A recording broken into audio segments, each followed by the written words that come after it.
Mic check, 1, 2.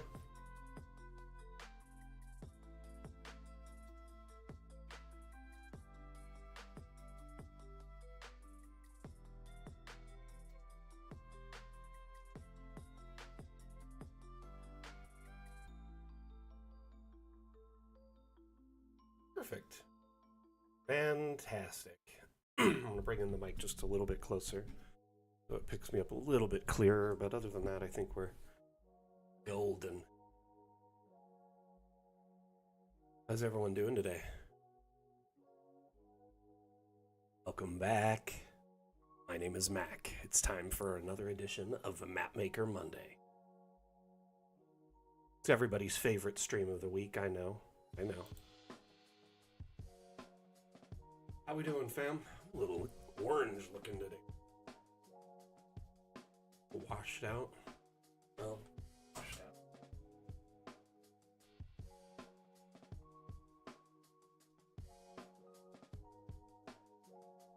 A little less pumpkin-y.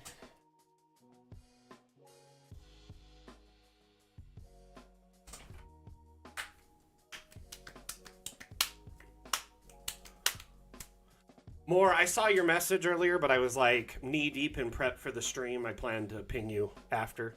Just a heads up.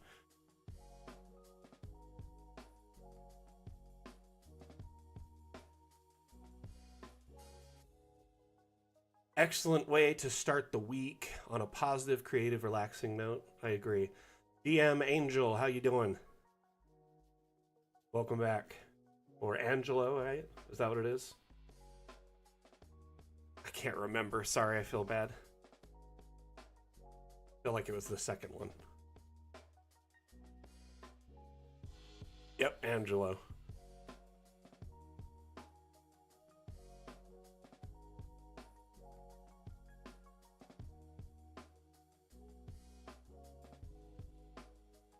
Hey, Dyson, how are you?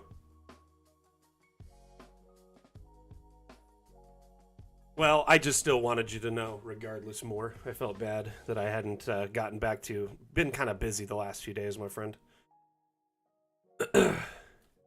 So, for those tuning in again, welcome back. And for those who haven't checked out this map before, let me show you kind of what we are working on. This is a massive cemetery complex.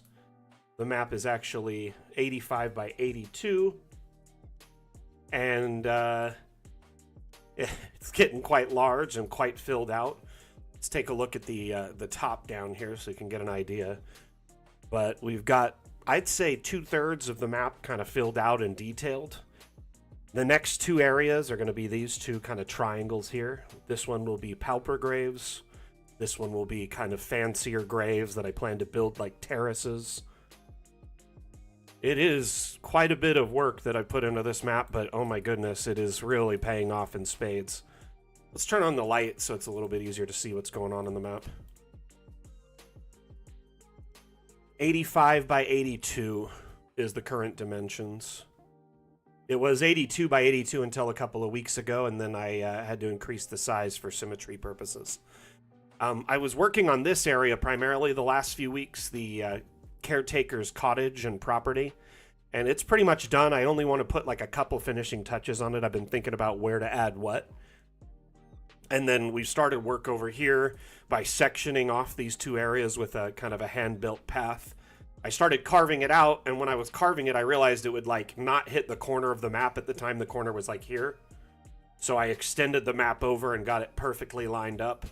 This meant I had to extend the road over here too, but it ended up working out for the best. Looks nice and clean over here. Brandon Moore was you? Yeah, I kind of realized. I kind of figured that much when you said you were talking from your alt. That's really funny. Oh, Atlam was saying something to you, right? Is Steam working? Oh, nope, I just refreshed. It worked. Got it. But, yeah, Angelo, that's pretty cool. You're using it for the Temple of Elemental of Evil. That's really nice. Your players are enjoying it. So how do you use D&D for that? Or, I mean, how do you use Dungeon Alchemist for your campaign? Are you just making maps? Are you doing, like, kind of like handouts and stuff? Are you doing walkthroughs, like live 3D streams to them or anything like that. Hey, Cronklor, I see you over there. How you doing, my friend?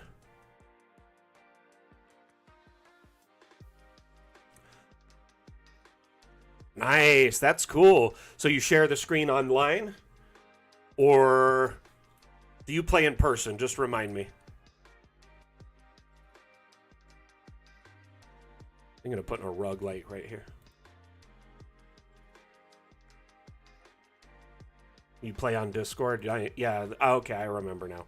So when you screen share, do your players really enjoy getting to see through their, like, their point of view, their own eyes?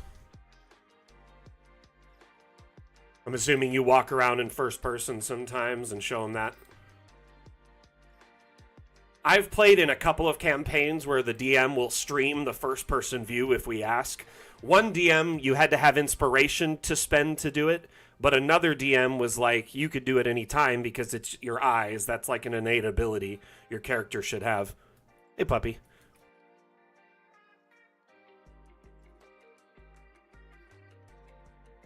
That rug looks good.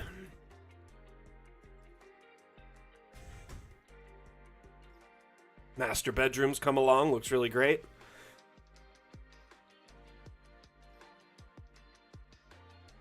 Oh, there's a plant leaking through there.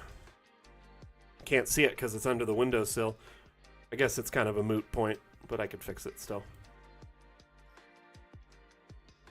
It's much... Nah, still see it.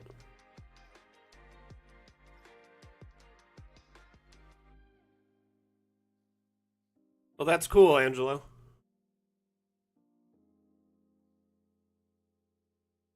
Phoenix for Hire says, I've been taking my time figuring out how to make some really good maps on Dungeon Alchemist for my homebrew campaign. Nice, Phoenix, nice. Have you taken a look at the workshop maps, or have you just been making your own?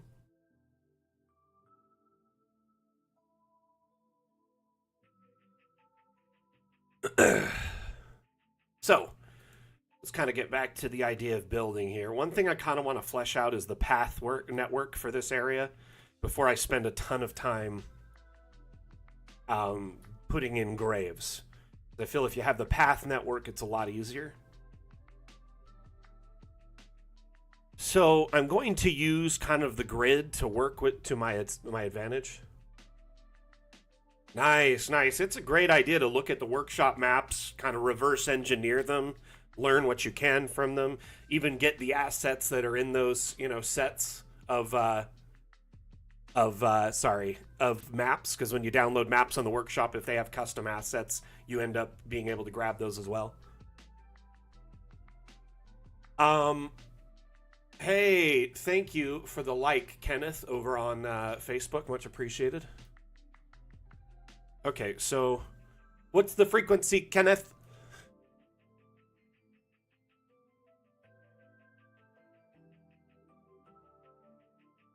What do you mean by overthinking, Rev? Okay, so what I'm thinking for this is it'll kind of go this way and curve and then kind of angle, follow this angle for a while, right? With like a road. So it'll come down probably 3 or 4 blocks, and then it'll go this way. I don't know if that'll be worth it, but all in all, the plan is to kind of give it like a wing kind of shape. Oh, excuse me. I could have this come down and wing into it, and then I could have another offshoot going this way, and then one just continually going down. So lower levels, like underground, that'll be a separate map. A future map. The catacombs and sewers will be the next map after we finish this one. Though I have put places to access it on this map. Unfortunately, multi-level isn't available, like true multi-level for underground isn't available right now, and it will be in the next update, but backwards compatibility with your old maps will not be. So you'll still be able to open your old maps, edit them, but you will not be able to access the multi-level features, verticality, and going underground. So currently, if I want to have a map that has underground, I have to build it as an underground. But like right here is a hidden hatch under a pile of manure that the groundskeeper, for some reason, has on his property. I also put a hatch in why I started elevated. Well, honestly, I hadn't even considered making an underground map until I was about halfway through this. There was just the story and canon behind this map is developed as we've played it, and built it up. Well, not played it, but as we've built it up as a community. And we slowly started adding little areas of interest that would be kind of fun POIs for your party to explore and find if they did spend some time exploring here. So, like, for instance, in this is another hatch hidden under this tomb. I was probably going to put some more decor in here. There is also... see, this was the first hatch I did, like an access to an underground point. And this was in like the between the 5th and 10th session, we started map making on here. So I put this as a secret access point behind the confessional booth.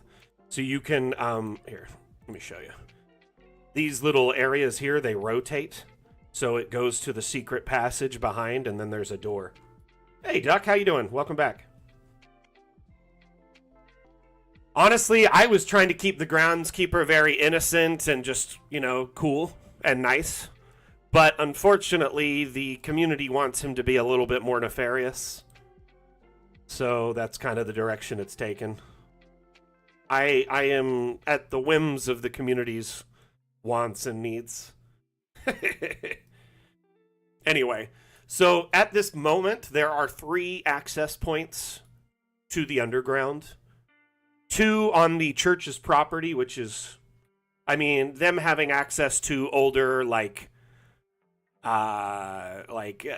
catacombs, the old graves before this property was built on top of it. Or, maybe they have a secret network of tunnels that they can ferry people off who have, claimed sanctuary within their walls.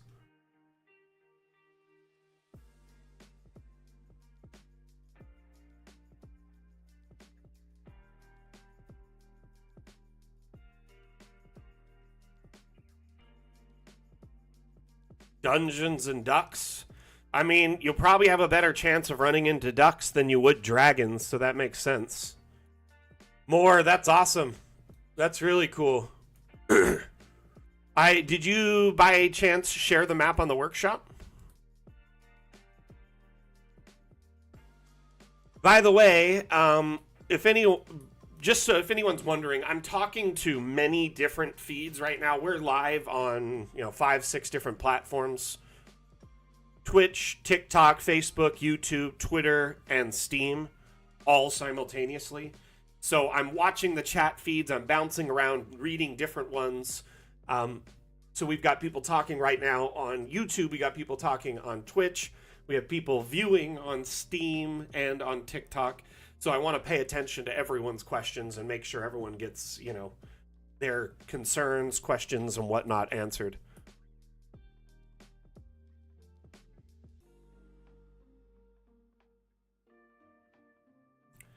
Tiniest of Tims, thank you for the follow over there on TikTok. Much appreciated. Welcome, by the way. How you doing? The Tiniest of Tims. Is that like kind of a reference to Tiny Tim from the that Dickens novel?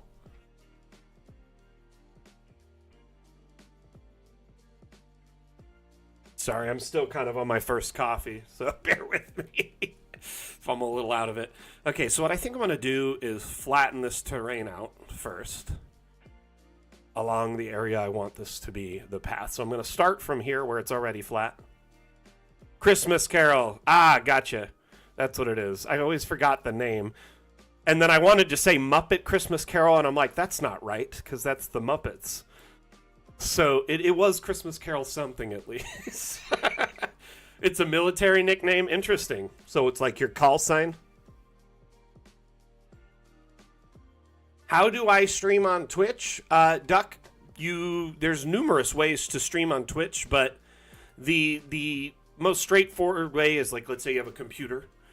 I actually have a computer that I have just solely for streaming, right? And that PC has software on it that's called Streamlabs. And Streamlabs is one of many different software options available. There's another one called OBS. There's a few different software options.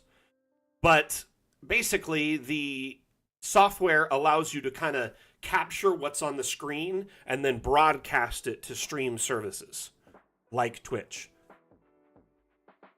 You have a PlayStation. So some consoles can stream directly to services like Twitch. I know the Xbox does, and depending on the version of the PlayStation you have, it might be able to. But you wouldn't be able to stream something like Dungeon Alchemist, only the games on your PlayStation. Right? Bad idea, Burb. Muppet Christmas Carol is the best Christmas Carol.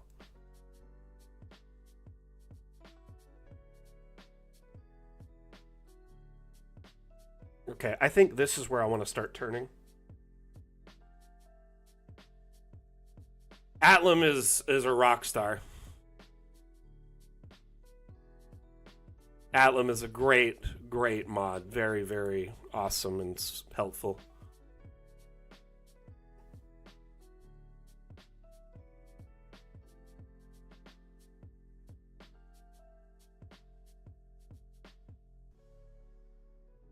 Something like that.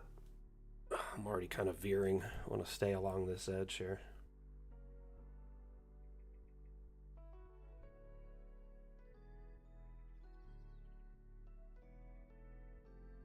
But then these roads, I can put thin little pathways like this. I'm going to just cram graves in on this side. Hey, Haru, how you doing? Welcome back. What you been up to? I'm not sure if PS4 has direct streaming or not. I know the PS5 does, but you may want to look on your console and see if there's like a Twitch app or direct streaming for it. Okay, so this will be kind of a path, veers here, right? It's a more wide path, and then there'll be skinnier, thin paths just kind of going off of it. So we'll have just rows and rows of pauper graves. I'm trying to think of where I should have this. I think I should just keep it going along this whole way.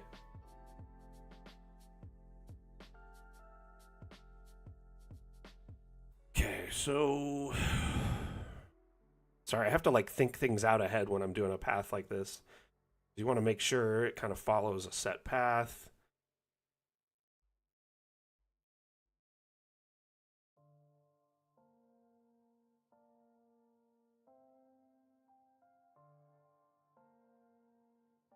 Right now I'm just kind of flattening out this area. We'll probably end up flattening out most of the area for the graves. But while I'm making the road, it's good to kind of make it only flat so I can work with that section. So I'm probably just going to have this veer down here all the way, or at some point have it turn.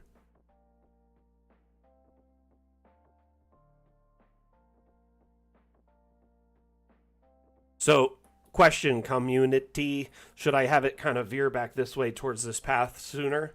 Or should I have it keep going all the way to the end? Kind of right here is where it'll meet up. You tried pouring resin dice? Nice. That's so cool. How was it? Was it a great success? I honestly resin is very like, ooh, it's one of those things. It takes a lot of practice to get just right. Did you have a pressure pot or anything like that?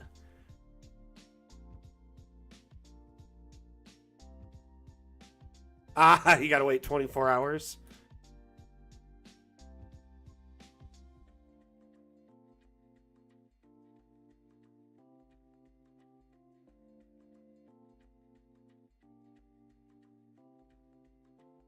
I think I'm gonna turn the road.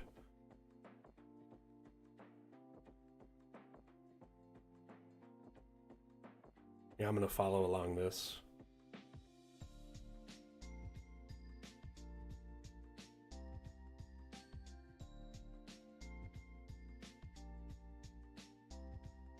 Kind of round this out a little bit.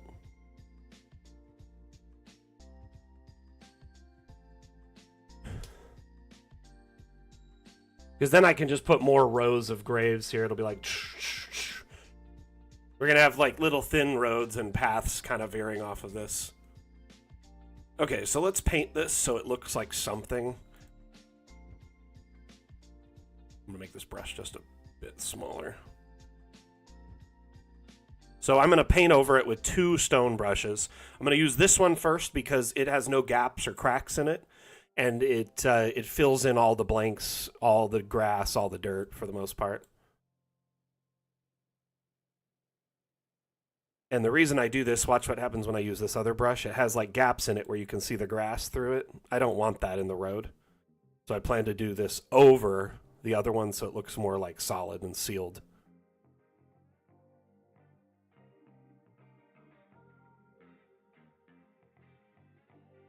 So, Matthew David, good question.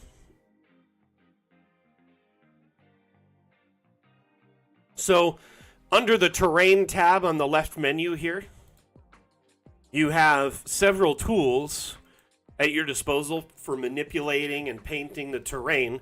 I'm actually making roads by hand by using the flatten terrain tool. So I knew this road was already flat. I flattened it some time ago.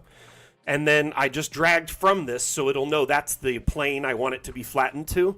And then I started pulling this direction, and now it raised up all of this to meet. Watch this little gap here. Raises it up to be flat.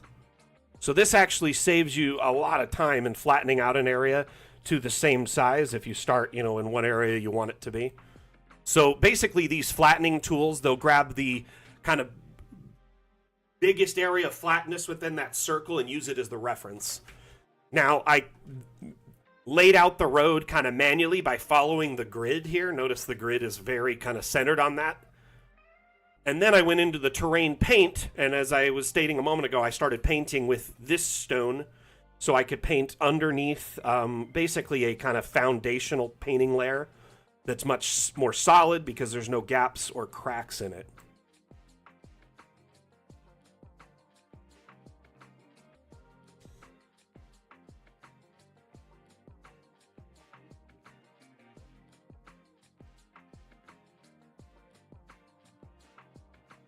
So I want one main kind of artery road along this section, right? So it's like they could maybe bring a wagon through if they were bringing in like, some sort of burial procession, right? But it's going to be very like packed graves. Just every inch I can in here will be graves. Anyway, moving through here, after this is flattened out, it's just a matter of painting over this whole thing, which will take some time. Now, Matthew, related to sci-fi roads, you may want to take a different approach than what I'm doing, because, I don't know, sci-fi roads, they're not always like stone or dirt, unless you're on kind of a more backwater planet, right? If you're in like a big city, or something of that, sort of nature, you'd probably want to try something else. I'm trying to think what would work best. In our tile sets, probably not much. So like when you look at the flooring here, for instance, there is some floors that could, pass in a sci-fi, especially like marble and certain aesthetics if it's like a really fancy area or a slum, So some of these things could work, but you'd likely want like roads that are like more traditional or even looking kind of sci-fi-ish. If you go on the Steam Workshop and go to Browse Assets, right? Go to Collections. Type sci-fi. When we launched the workshop, the artists on the art team in Dungeon Alchemist, Drawn Girl, Aiko, and Bakuman, Magdalena, they put together a huge asset pack. And it was just kind of a fun thing they did for the community it was kind of independent of Dungeon Alchemist, right? And you can download this entire asset pack. It comes with 95 assets, comes with a ton of sci-fi stuff, including like floors and road type things. These could work easily for roads.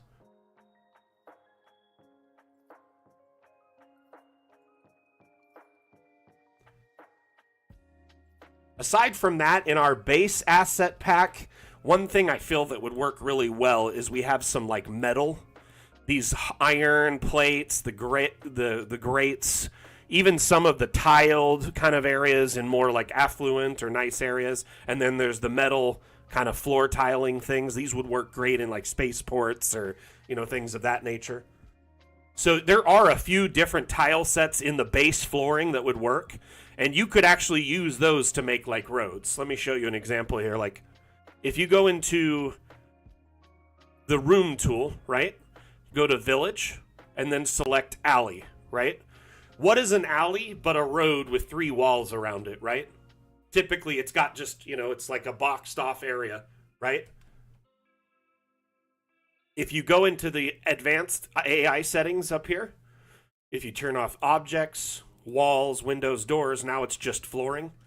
Alley tends to be a lot of road types too. So just as an example, I'm going to just draw a simple road. Oops. I'm going to make this only too wide. I'm going to rotate it, right? And put this right here. I'm going to raise it up. 0.4 is the height where it matches with that. Crazy thing about this is you could start doing like angles or curves and do stuff like this, right? To make like bended roads and whatnot. So I'm just going to generate this to show you what it looks like. Now that's like a cobble path, but now I can take the floor tool. Let's make it metal. Kind of a weird one because it's in between two, but you get the idea.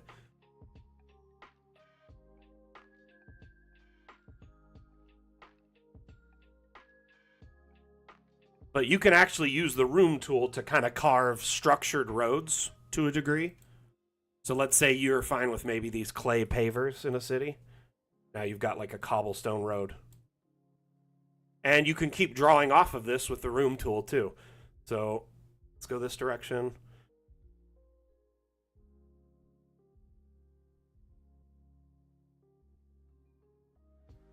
Isn't that neat? We can just get rid of that piece there.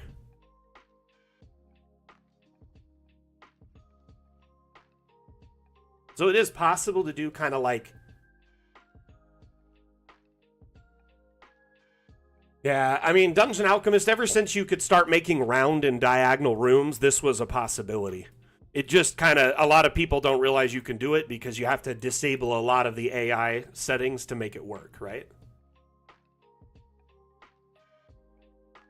But I love the alley room type. When you disable all this stuff, it immediately becomes a road.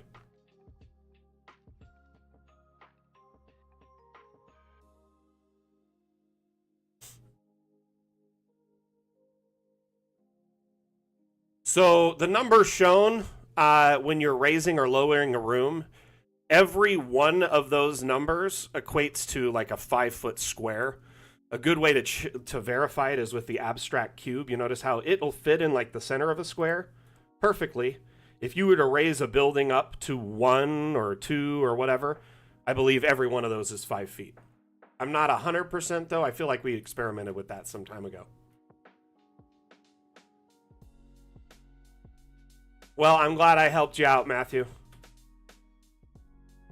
It is an interesting way to build roads.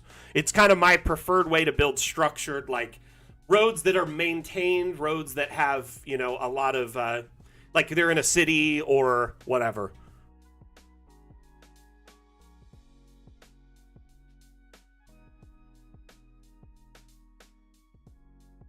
Sachs rulers? Interesting. That works too, I guess. But that cube basically is the kind of system of measurement for the squares. It fits that both width, you know, and then vertically. So each one of those cubes stacked on top of each other, like 2 of them is 10 feet. Just keeps going up from there. But yeah, Zach shared a ruler on the workshop. Several rulers, or was it measure? These. So there is a vertical axis, flat with no measuring, and then like kind of a cube vertical axis. These act as like a quick measuring tool in DA as well. Some DMs use them to help measure like attacks and spell like distances and stuff. Got a little distracted, so I'm gonna get back to painting. This always seems to lag out. We really need to like update the painting tool. I think it'll probably be updated in one of the next 2 or 3 updates. Oh, Billy.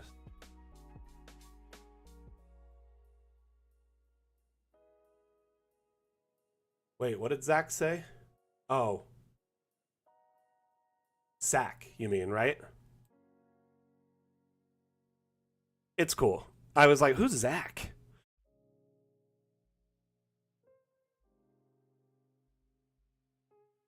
I've actually really been vibing with the new tunes.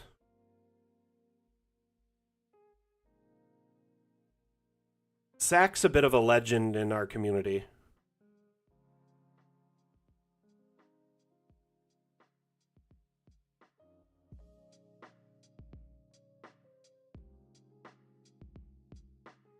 I'm assuming you're doing voice to talk or something like that.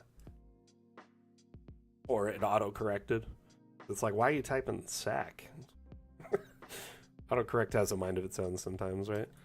But yeah, Sack is a great dude. He's a really wholesome gent. And he's made tons of maps, shared them in our community, made tons of 3D models and shared them in our community. So there is like, I would say probably close to a 1/6 of the models on the workshop are his. There's a couple creators in our community who are very prolific sharers. It happens. Don't worry about it more. I just think, you know, we all like being called by our right name.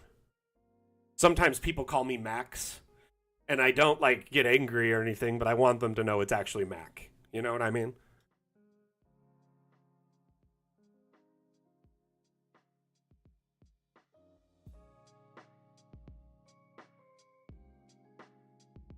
That's why I always try my best not to butcher usernames. But sometimes, you know, I still fail miserably.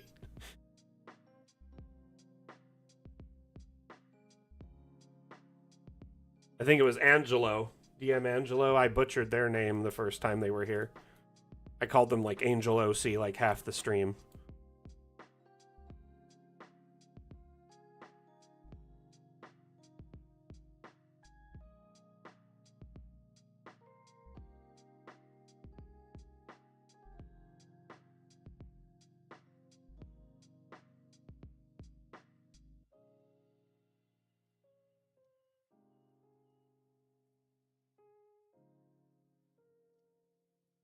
But yeah, now this looks like a really nice paved road. Kind of looks like just it was laid down by hand with, you know, stone pavers they may have found in the area, dug up while they're digging graves, etc.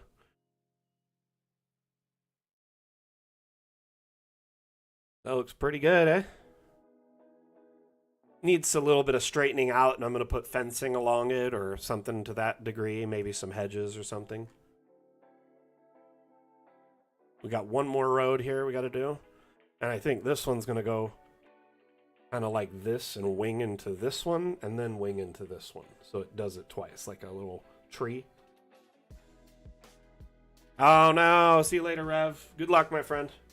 Hey, let me give you some guidance for your work call. You got this, my man. You got this.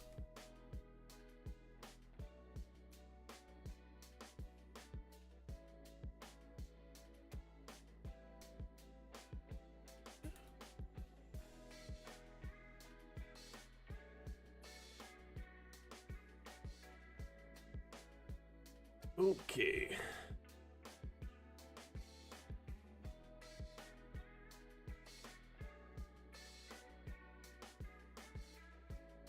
We have got a nice little path there.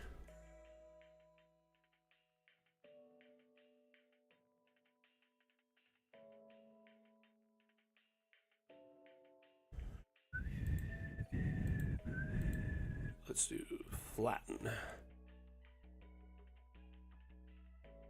Second, first, same as the first. I know a song that gets on everybody.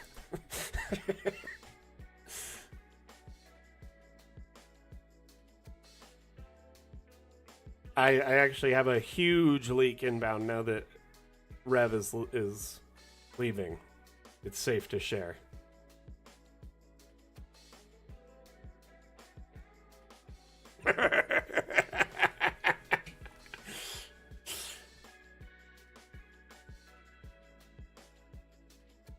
Is Rev gone? Are we sure? He's out?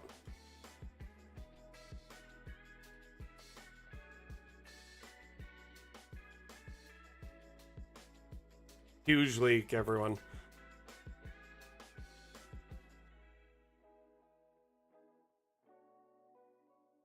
I'd say it's actually gargantuan, maybe? What side would you put this in?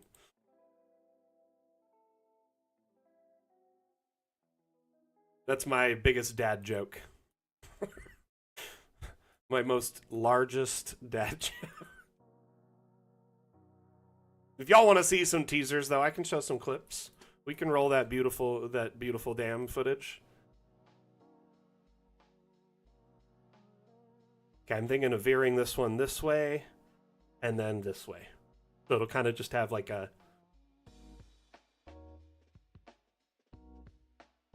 Probably going to follow which diagonal here? I want it parallel. Or should I just kind of veer it this way, directly to this? Fondue, what up? I think this way will work here.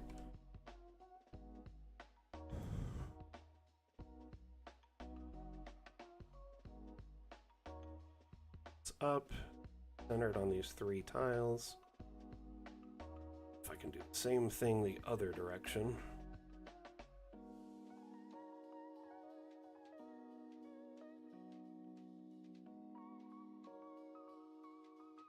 That be these 3?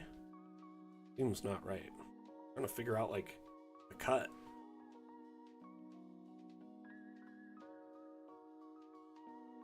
These won't line up right on this side.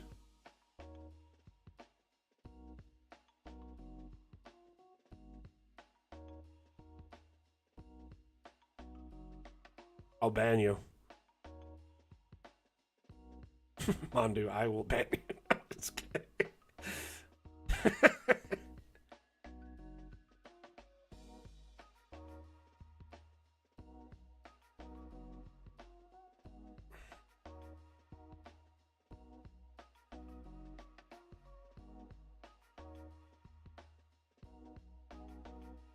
It's already, I can tell it's bad. It should be so hard to tell which squares to follow this way. But yeah, I guess I could make it a 90 just straight here.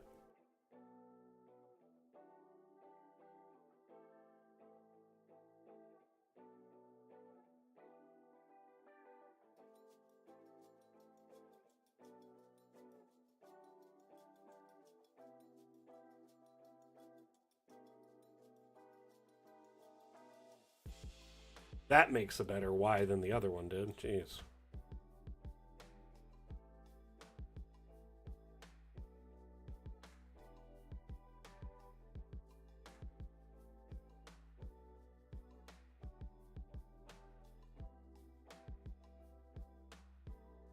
Kind of making it up as I go, Seb. I like to kind of freestyle my builds. I don't really have anything in mind when I'm making them. And other than like just kind of a brief kind of like outline in my head. But I mean, realistically, when I started this map, all I had was a starting point, which was this right here. And I just said I wanted like an entryway with like a pond and a covered entry, like a fence. So I started with that, and then it's been developing off of that ever since. Here, let's look at the top down here so you can see where we're at. But if you look at this, it actually looks pretty decent, like for a by hand road. Haven't really cleaned it up yet, but it's getting there. So we started here, made this road, made the chapel area parking, their private graves, some medium generic graves, a more like, this is like probably a royal grave site here. It's all fenced off. And then we have the caretaker's cottage and like plants and greenhouse, shed, all that stuff. Now we're on to pauper graves, which are going to be packed in here. Just packed in like sardines. And then these will be terraced graves that have like little areas that are like raised up with like paths and stairs going up to them, and they'll be fenced off like kind of private family plots, if you will. Mausoleums, stuff like that. Let me save. Can't remember the last time I saved. Always be saving, people. Always be saving. ABS. Also, remember under settings, you have the autosave feature. You can set an autosave interval between 1 minute and 60 minutes. I like mine at 5. That's right in the pocket. You enable autosave, hit save changes. It will create an autosave that saves right next to wherever your master save is for this map. So it's a backup just in case you forget to save. It will overwrite itself at the interval you've created. So if you set it for 5 minutes, it overwrites that autosave every 5 minutes. The map currently, Seb, is 85 by 82. It's quite massive. It's getting rather extensive, one might say.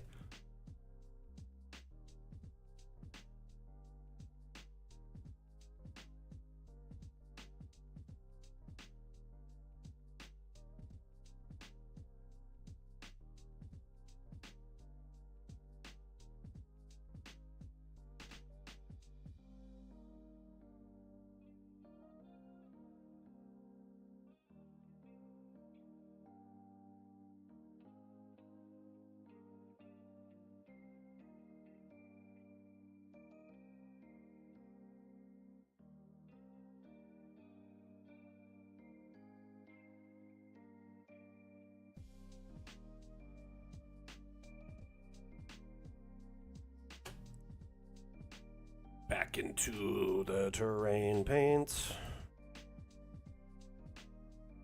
It's crazy how much it stutters painting terrain. I want to talk with Wim about that soon. Just bring it up. We maybe should consider it in our next update, fine-tuning it, revamping it.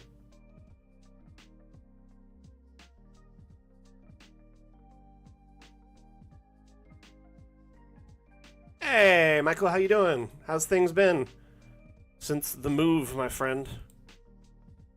Good, I hope.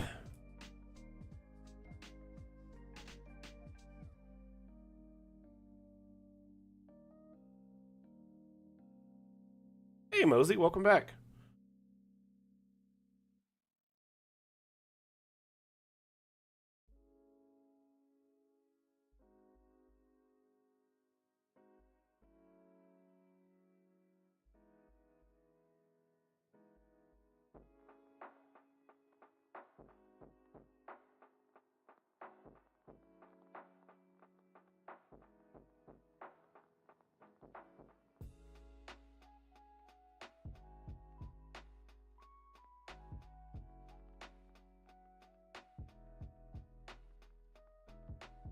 It's pretty good.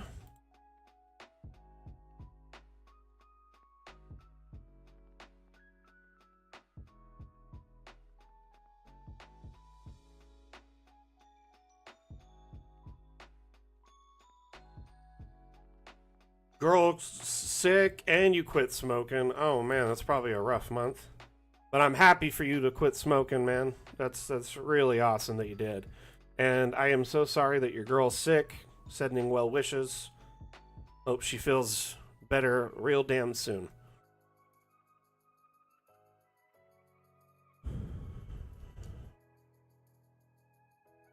Seriously, that's commendable.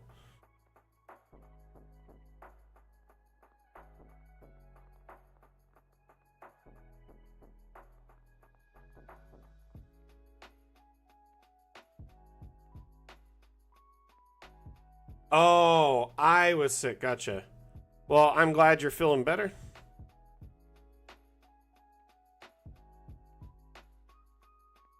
This path area feels weird. I'm gonna get in a top down so I can just... Yeah, exactly. Okay. Let's turn this grid on. What I'll do is...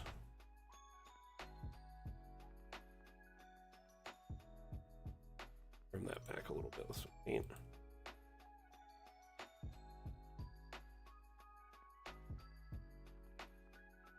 And remember, we're going to flatten this area all out, but hey, we're started here. It looks good.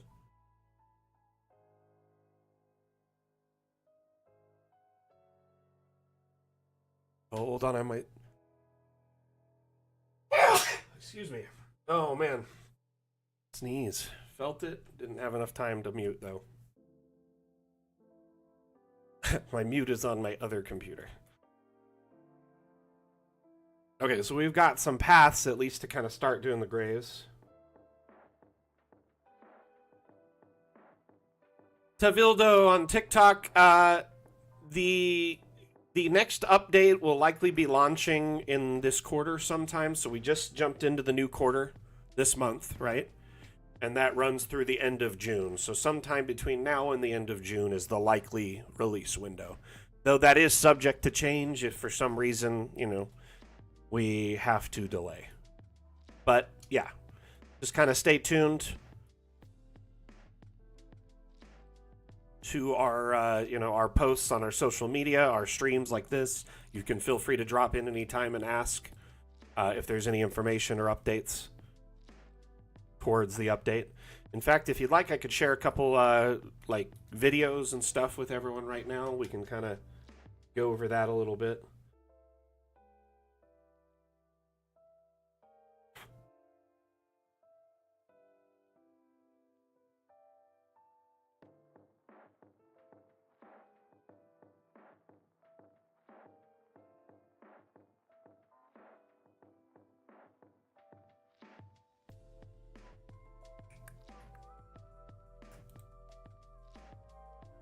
Okay, trying to find these clips I've shared over the last couple of days. Like this clip here really showcases how multi-level works to a degree.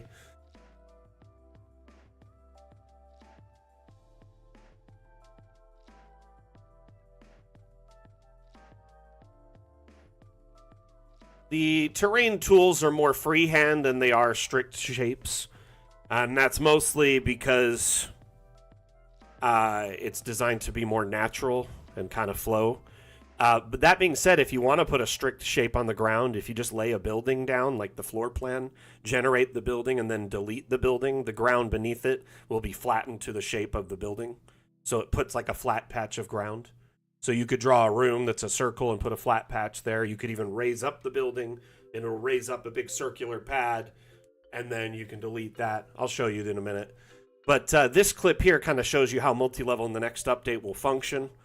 There is a couple of ways to jump between levels. You can click the up-down arrows, or you can use plus or minus keys to jump between the structure. Let's say you only have one floor and you want to add a new floor. You hit plus or up. It'll go up. In this particular biome, you can't go underground, but in terrain biomes, you will be able to go underground as well for like basements, cellars, you know, stuff like that.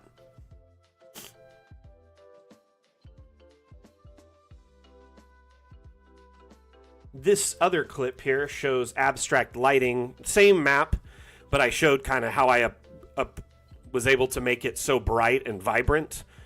Those light housings you saw in this clip that pop up for a second, those are called abstract lights, and you can place them all over your map. There's spotlights and lamps.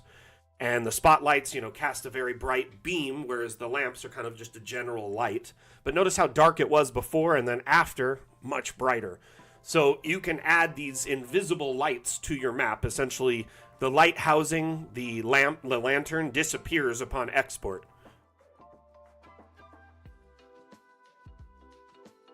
So this essentially allows you to add much more lighting to your map. And the lighting, these lights work like any other light in DA. You can change the brightness, change the color. So you can add like mysterious colored lighting to different areas of your map. Maybe you have a cave, want the mushrooms to glow. You could do that without having to hide a little candle or use one of the invisible lights on the workshop.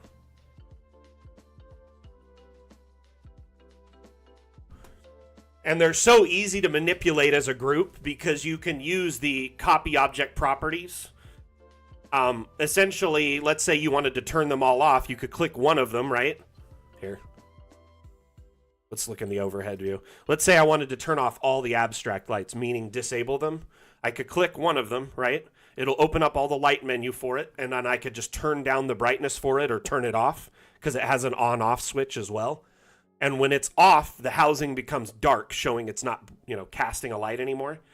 And then I can hit Control-C or Command-C if you're on Mac, and then it'll copy the property of that lantern, and you can Control-V and drag it across the whole map, and it'll only do it to the abstracts, not the other lights. So it'll just disable the abstract lights if you don't want them on anymore. So it's actually really easy to manipulate them en masse.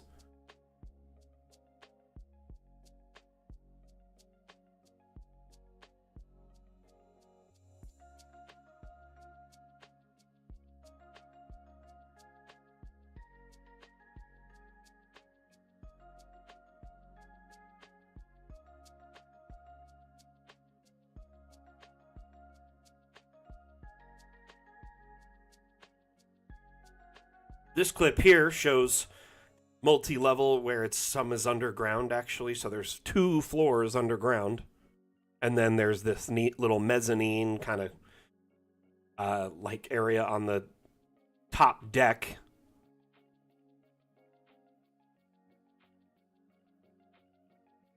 So, we get asked this question quite a bit. How is it going to work with levels on the next, update? How's it going to work with all these different virtual tabletops? Essentially, every floor will export as its own map, okay? In the top-down perspective you choose. So if you choose flatten top-down, or if you choose the 3D or, top-down, basically what will happen is, this underground floor will export as its own JPEG and JSON, or if you do animated maps, it would be a, MP4 or WebM or whatever. And then the top floor exterior that's on that level would all be one map. Anything that goes down, like, say, below into that, like, hatch area would be another level. So each of those would be a separate scene on your virtual tabletop of choice. Many virtual tabletops have tools that will auto-transition between scenes if your players get to, like, a door, a staircase, a ladder. So if they open the hatch and say they're going down, it'll automatically transition them to the next scene, saving you time. One on Foundry, for instance, is Monk's Active Tiles.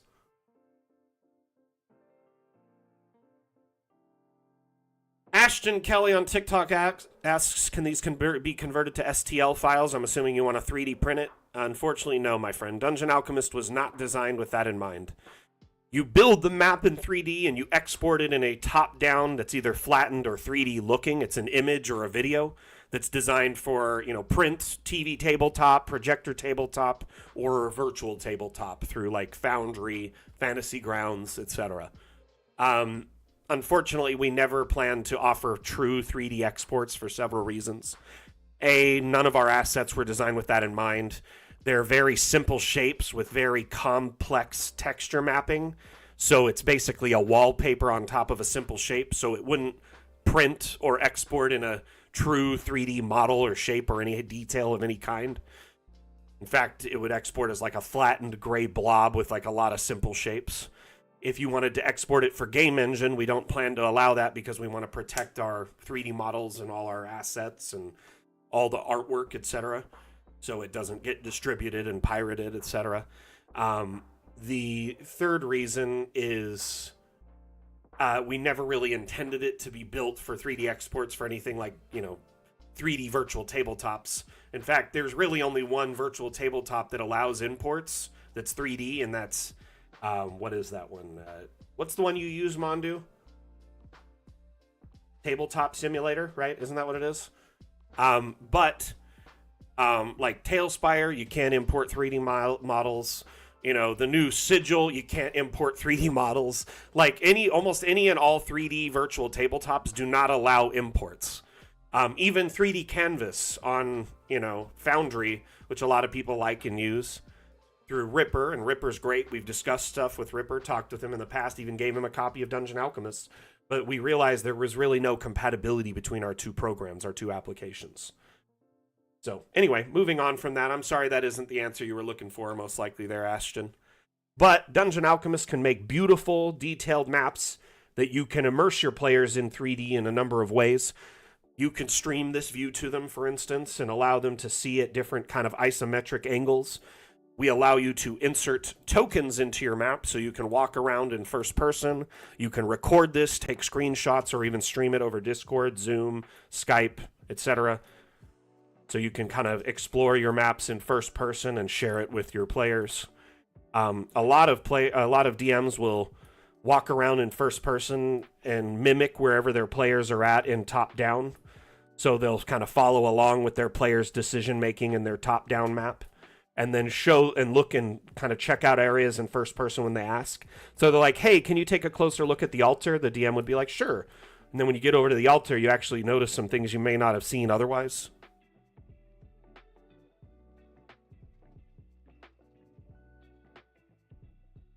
So just to be clear, Dungeon Alchemist's main purpose is a map-making and immersion tool for tabletop games like, Dungeons and Dragons, Pathfinder, but many in our community use it for other systems too, including sci-fi-based systems like Starfinder,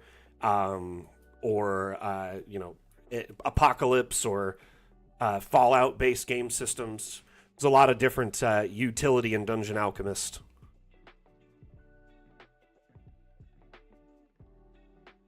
It isn't a module that does it, Seb. That's just a stock feature. It's called foreground and background layers.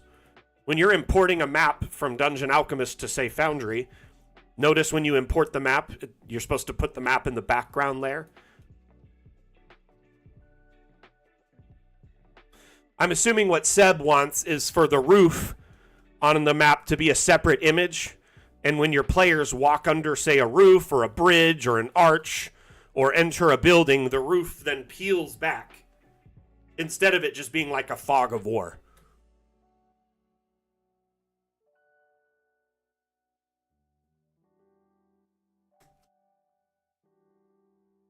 So, essentially, what I'm assuming that's what you were looking for, Seb, right? Or am I wrong?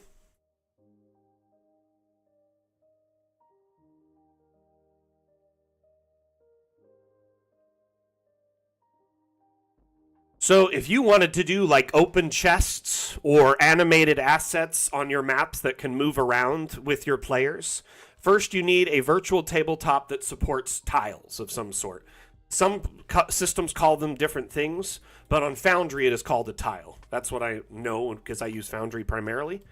I know Fantasy Grounds has their own thing. I know that there might even be something for Roll20. Not 100% there. But moving on, I digress. Let me show you a clip where I've kind of demonstrated this.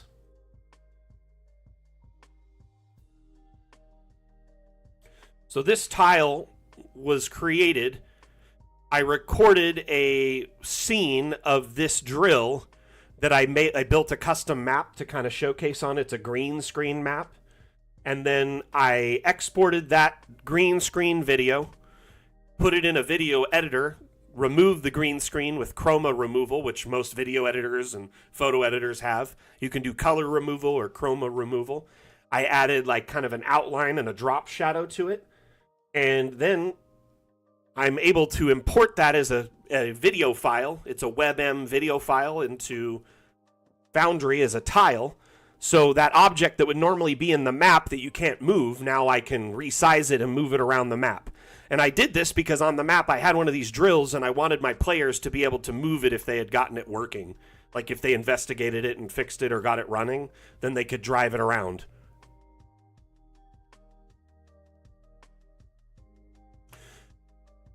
Yeah, Seb, so what you're talking about is foreground and background layers. I don't think that would actually be anything to do with levels per se, but I may be confused with how levels works. There's a stock feature in Fantasy Grounds, Foundry, etc. called foreground and background layers. And unfortunately, Dungeon Alchemist at its current state doesn't support that. But when we have the new update, like if you exported, say, a 2-floor map where there was an above ground area and a below ground area, like you see the patio in that video I showed, yes, you could kind of make that work to a degree if you put them in foreground and background situational levels. I don't know if the levels, module or plugin for Foundry supports that in any way or how it works. I thought it was just an easy way to transition between the floors that was more built in to, or kind of designate floors and heights that's built into Foundry, but I may be mistaken there.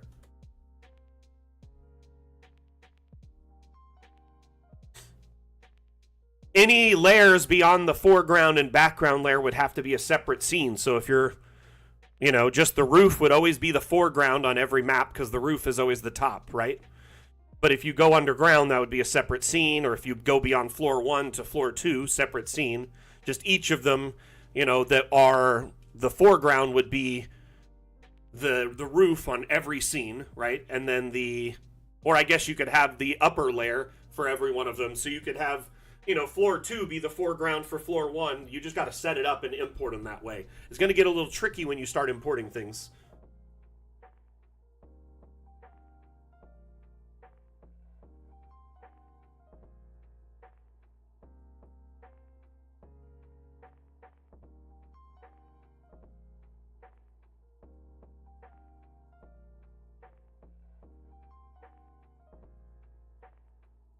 Ah, okay, I maybe misunderstood there. My bad.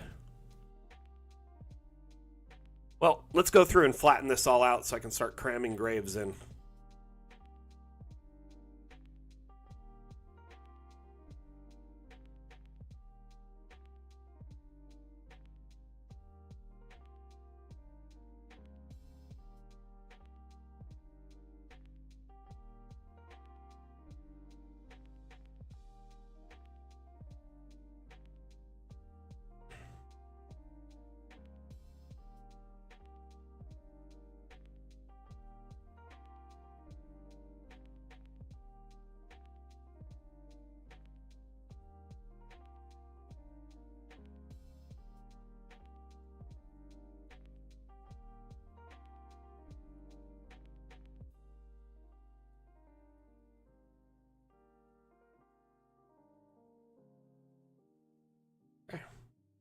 Oh my goodness.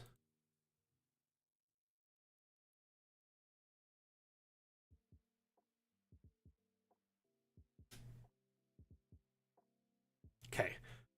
So we're ready to just start cramming graves in here and then like little pathways. I'm trying to think how I should section this road off. I'm thinking just more of this hedge stuff. Is hedges cheaper than fence?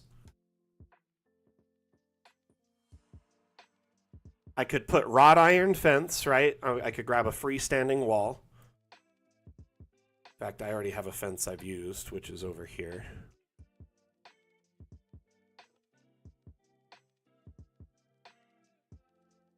Something like this. And then we just leave an opening every once in a while where there's paths going through.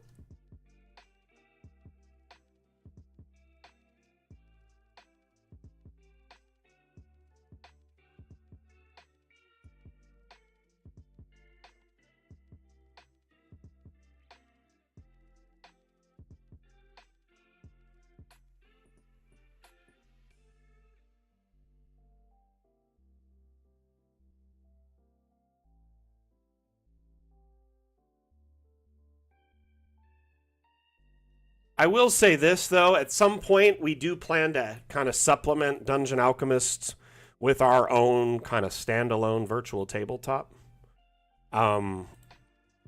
What the, aspects that will pertain, what features it will offer, largely kind of up to the future and community feedback along that line. So if, I think over the next year or so, I'll be collecting community feedback and we'll be kind of pushing towards getting closer and closer to finishing up early access with Dungeon Alchemist. And at some point, we will want to kind of move on to our next project. We still plan to support Dungeon Alchemist through patches, hotfixes, and minor updates, as well as expansions that are optional. But we want to support it additionally through a virtual tabletop that would give you much more versatility in your maps direct to, some other gameplay tool.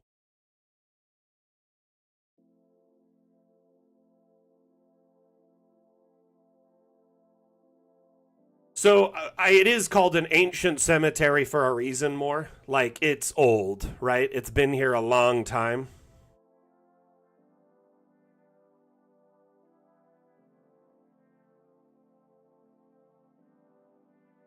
It's so old that there is catacombs and a sewer like underneath it. So it's been people buried here for, centuries, probably going on a millennia. That's kind of my headcanon for it.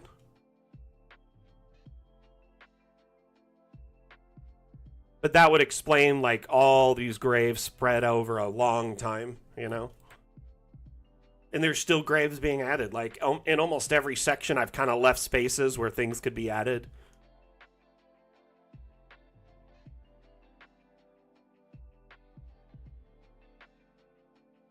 Thinking of leaving an opening here somewhere.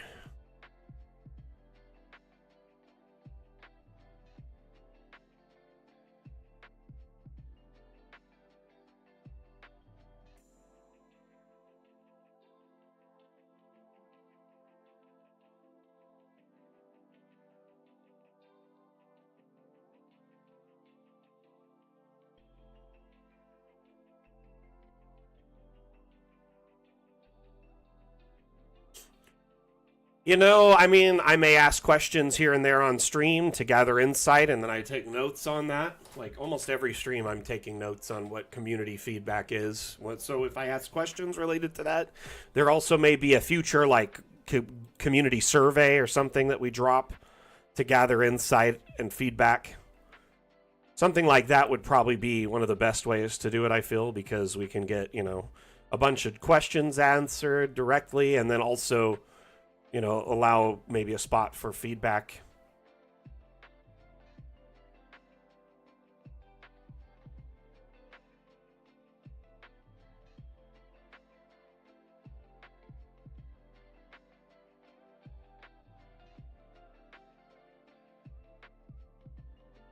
I think that's looking pretty good. I want to have kind of gaps every once in a while so people can get to the other side, because there's like just going to be graves all over in here. All over in here. And I think it'll just be kind of dirt paths walking to them. But yeah, graves everywhere we can in these spaces.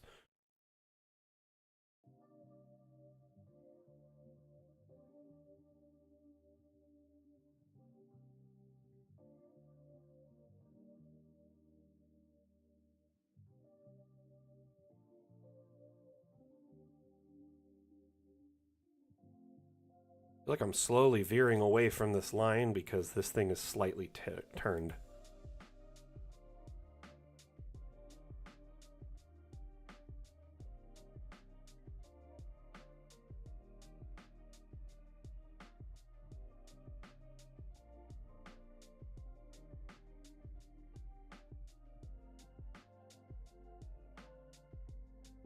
Or that I've just kind of slowly inched over away from the line over this, like, long distance. I'm a little bit of a perfectionist, so I'm sorry if it's, like, annoying. So I imagine in the coming months we'll probably put out, like, a community survey, and I'll be kind of querying the community during streams to ask for feedback and insight and whatnot. You know what? Let's do it right now. In fact, if you could pick 3 things to define the perfect virtual tabletop, what would they be? Let's open it to the community. Anyone who wants to share their feedback. What would the perfect virtual tabletop for you entail?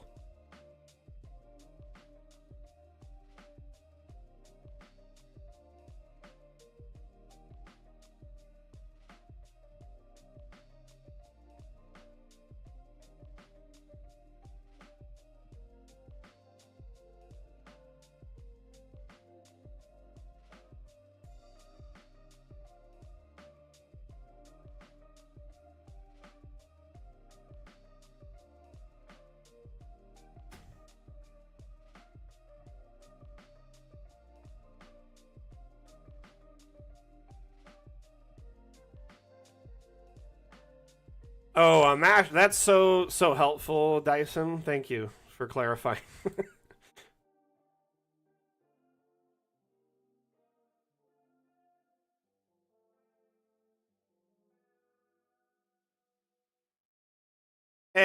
Primal.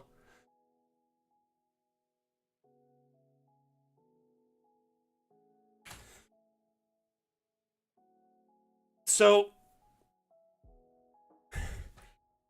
I personally, when I think of a virtual tabletop, I think some of them excel very well in online play, right? Some of them excel in local play, right?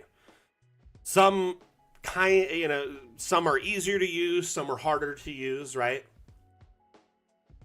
So there's a few things in mind here. I personally want it to be easy to use like Dungeon Alchemist is, right? So it's very straightforward. It has, very simplistic, straightforward controls. But I also want it to have a degree of complexity that you can grow into, just like Dungeon Alchemist does, right? So maybe options for customization, so you can enter custom values or maybe even make like scripts or commands or whatever. Now, that seems super advanced, kind of like in Foundry, but I digress. Moving on.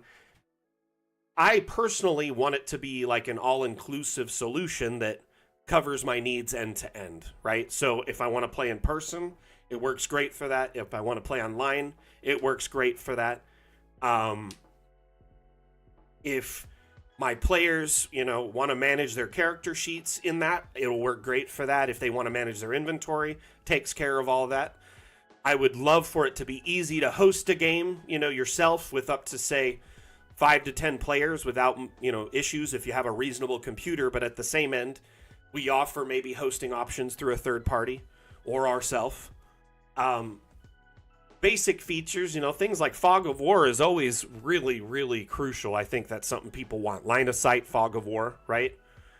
That is, I think, a very important aspect of pretty much any tabletop game or RPG, because vision is a crucial part of gameplay and the rules and all your spells and attacks.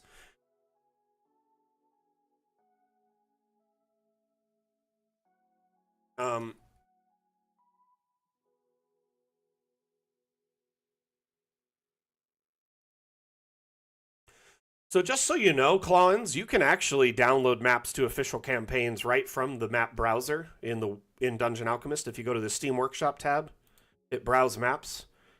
These maps are shared by our community, but for instance, all I typically do is type like LMOP, that's the abbreviation for Fandelver, right? There are dozens of Fandelver maps. Or you can just type Fandelver, also tends to find a few. And this is just one of the modules, or like popular D&D, game sets. Let's try COS, Curse of Strahd, right?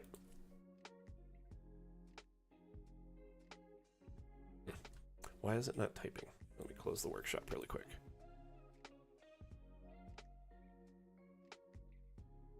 So type COS, we get a whole bunch of Curse of Strahd stuff, or if you just type Strahd, you'll find some more. There are hundreds, if not thousands, of maps that are pre-made by our community and shared because they are playing those modules. So that is kind of something already addressed. I don't think we'll ever make official maps to that capacity, mainly because that's like a whole licensing issue. And I'm not sure if D&D or Wizards of the Coast really wants to work with us.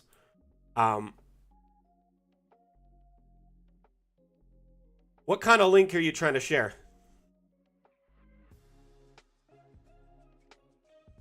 And then we can approve it or not.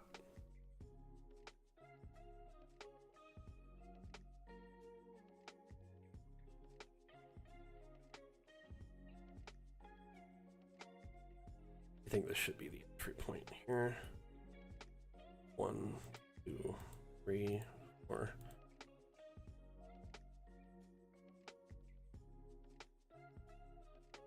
It's going 5. 1, 2, 3, 4, 5.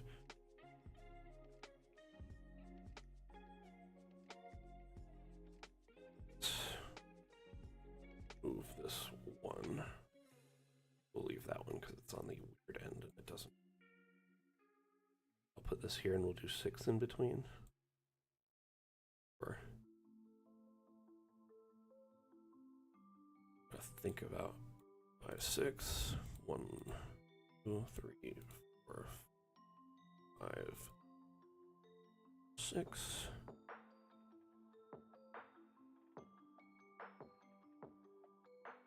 1, 2, 3, 4. Yeah, this will work out pretty good. Good alignment.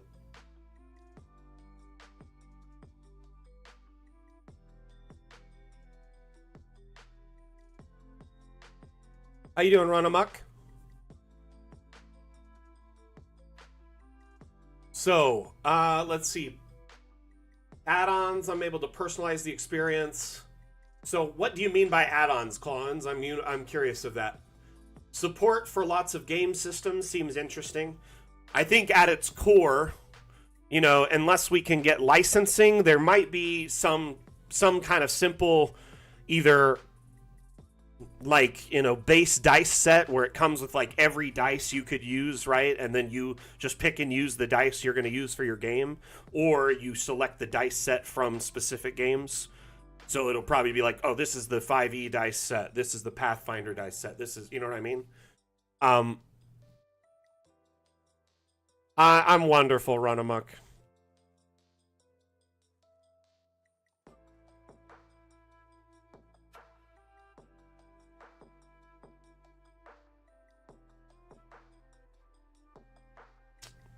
Darn it. Just not liking this.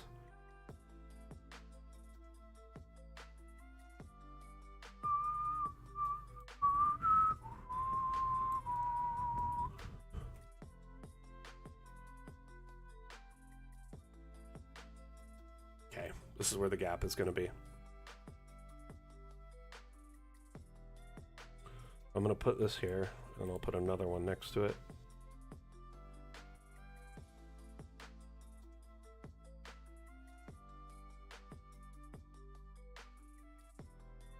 We'll just move this one to the other side.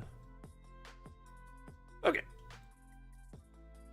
I think I'm settled with where that is. That's about as close to center as it can be.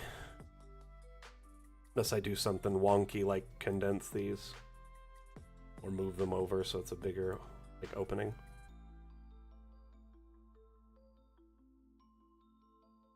Okay. So that side of the fence is done. Well, down that huge stretch at least. It's not quite as done as I thought.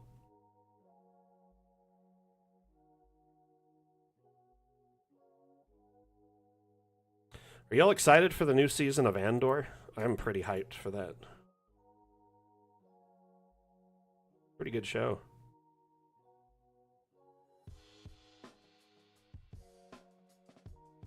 See, I'm like all about like gritty, like dark Star Wars, and I think that's part of the reason Andor did so well. Like a lot of people in the community don't really like the repeated story. Oh, DD Dice is pretty cool. Yeah, I've actually had a meeting with them in the past. With one of their teammates. I can't remember their name. Shoot. What was her name? Anyway. But yeah, it integrates with a lot of like a lot of systems. But I think even when we talked to them back in the day, our devs were more interested in dealing with that themselves. They like the hands-on approach. If that makes any sense.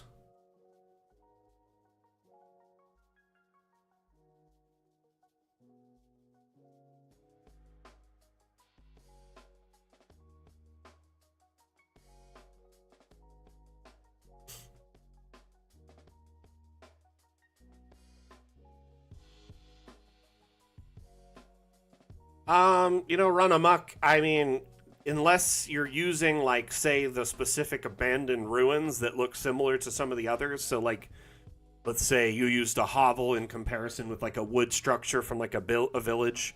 Or you had, like, a regular temple and a like a messed up temple. The chapel also kind of matches the cathedral set. There are arches, and I plan to put them in. I was just kind of putting the gaps in and doing the fence all in one run. I do have arches in some parts of the... But the problem with these arches is they don't have the proper, like, colliders, so you can't walk through them. So I don't really like using them all the time. Also, I'm not sure if I'll use them in the fancier area like this. or the non-fancier area. These are meant to be like pauper graves, so they may not have spent that much to like, you know, do everything. They put in one fence that's meant to last a while. Hey Mel, welcome to the stream. My name is Mac. I'm the community manager for Dungeon Alchemist. That's the software you're looking at today.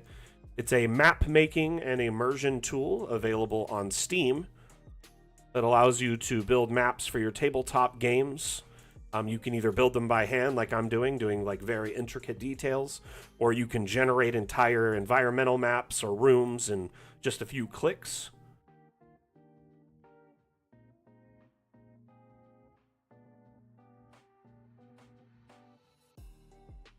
How you doing, by the way, Mel?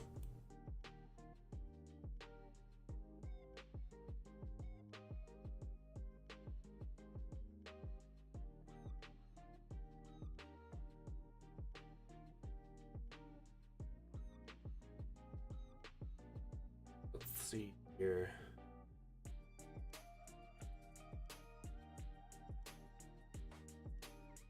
Dice So Nice is a nice module. I mean, it would be kind of cool if stuff like that was in DA, like in a VTT, maybe a custom character sheet builder. So it's like you could build character sheets that are perfect for your system, you know, and then once you have that, it can be distributed to your players. Or even if we had, you know, sheets built in for a bunch of different systems or support for our community to add in stuff like that through like modules and whatnot. I don't know. The future remains to be seen. It's kind of hard to say how things will go.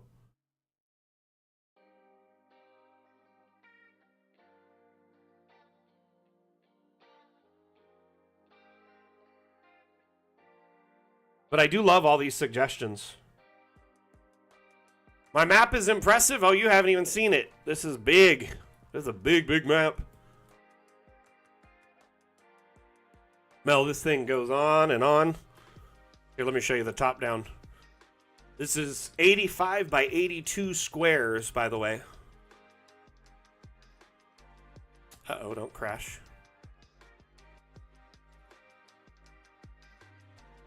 We'll give it a minute. But this gives you kind of a top-down view of the whole map at the moment. This is the entry point here, and then there's a big cathedral with like a beautiful garden and statues and stuff all the way around. Here are some kind of medium graves. Here is a private, I think like a royal grave site. You have the beautiful kind of road structure, which I put in all by hand. I did this area of road today, and we're fencing it all off. This will be pauper graves when all is said and done. Over here we have the caretaker's cottage and private property there, which is, I mean, this massive place has to be taken care of by somebody, right? So this was what we were working on up until last week.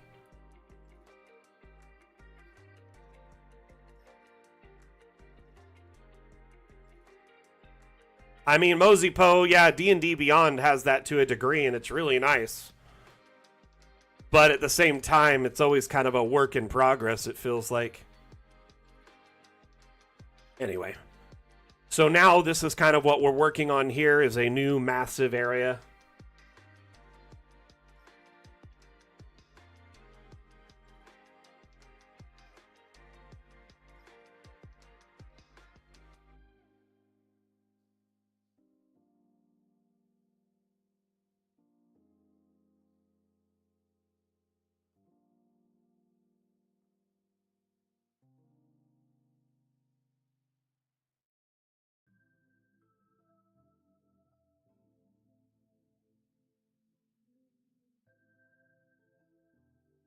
But I appreciate the kind words there, Mel.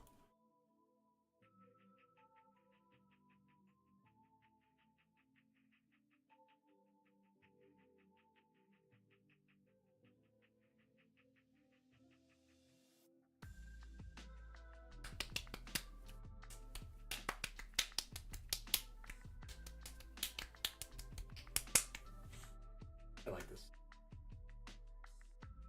All the ham boning.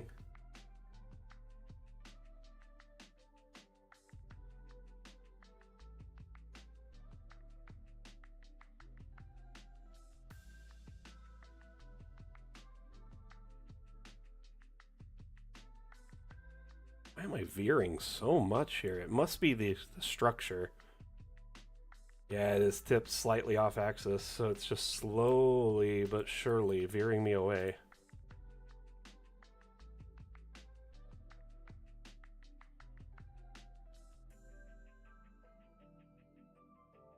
Should righten the ship before we get to the end there.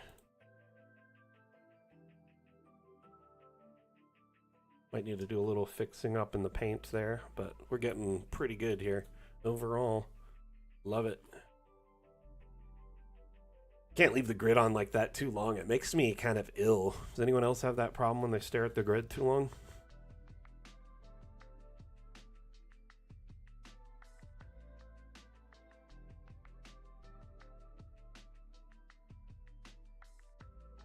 All right. I think I'm going to... hurts my brain staring at like the angled grid. I think I'm going to take a quick break. Just going to go stretch the old legs for a minute, rest my eyes, fill my water up, and then we'll dive back into it. Ooh.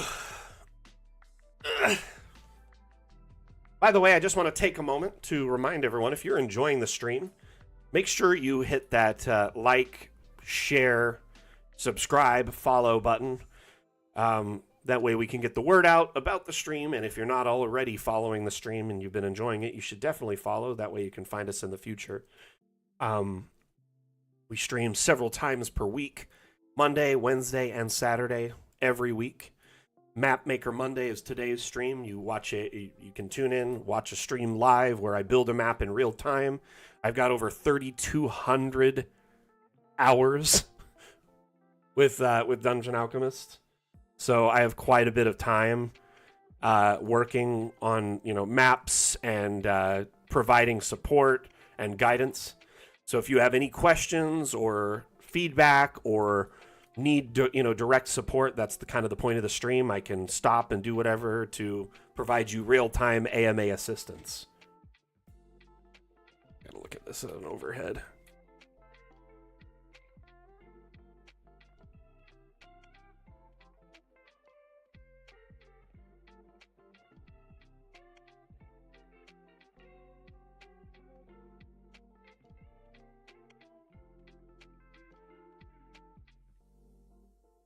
But by the way, AMA means ask me anything. So if you have any questions or need for support, let me know. I'm here for you.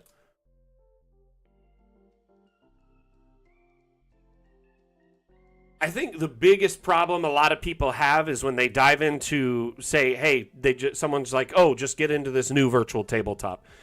You got to remember how hard it is to learn and dive into a virtual tabletop in the first place, right? It's rather daunting. There's a lot to it, and it can become, a whole job in itself, right, Atlam? So I think asking people just to, hey, try another one is kind of a big ask in itself. But not only that, you got to convince the players to also try this other system where they may not be familiar and have to relearn, and then you have to reteach them.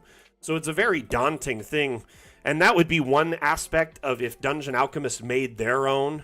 I would want it to be so straightforward to dive into, maybe even offer like an import process from your other virtual tabletop settings or whatever, and configurations as much as possible so you could bring over data and keep it simple, but at the same time, setting up maps and setting up play is straightforward.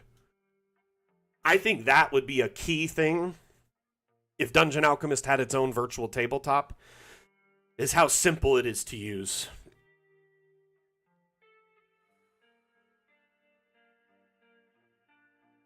Like, and dive into for players and DM.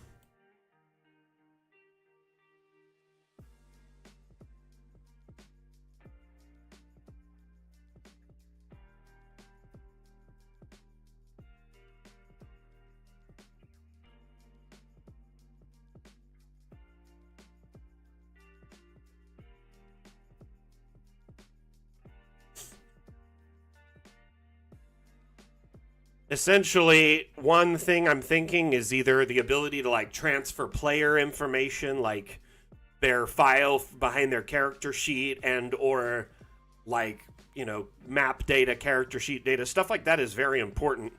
If you can bring that over, it would save a lot of time. Whether we'd be able to implement that or not, I don't know. The other thing is how easy it is to transition into the new virtual tabletop. Is it easy to use? Does it have a very straightforward interface that everyone in the table can enjoy? It's a big ask sometimes.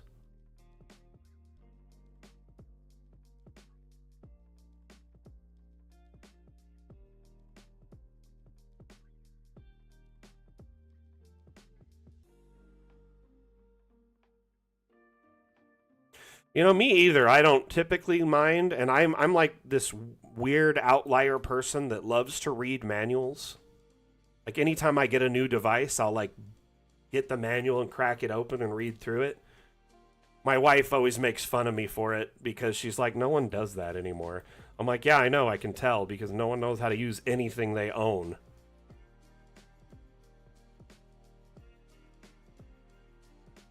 Drives me up the wall. I worked in, retail for a number of years, and I can't count how many times people would come in and just not know how to use their devices. It was really, just a matter of just lacking some basic understanding with the equipment they're purchasing or wanting to use.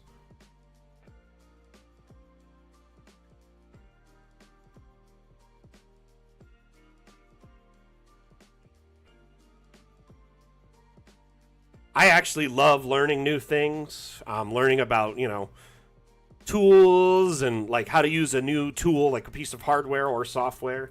I love learning about cultures and music and food. Oh my gosh, love learning about food. But like if I get a new like tool or a piece of electronic equipment, if it comes with a manual, you better believe I'm reading it. And the sad thing is most devices nowadays don't come with like a manual. It's usually like a very quick start guide. And then they're like, check our website for a manual. Go to the website, there's not a manual there. Like, I remember I got a liquid cooler for my computer, for my stream PC.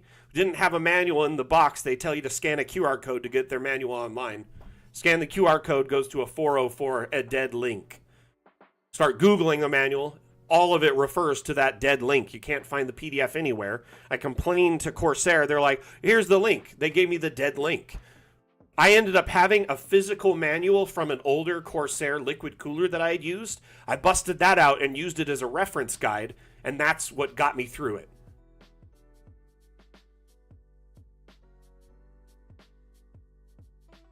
Honestly, that's kind of why I do these streams, is so people can learn stuff even if they've been using Dungeon Alchemist for like years.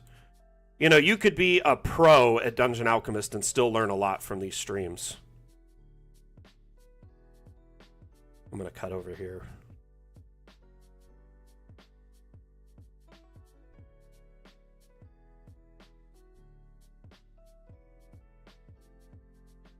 Don't like that. Let's do a trick. I'm going to shorten this a little bit.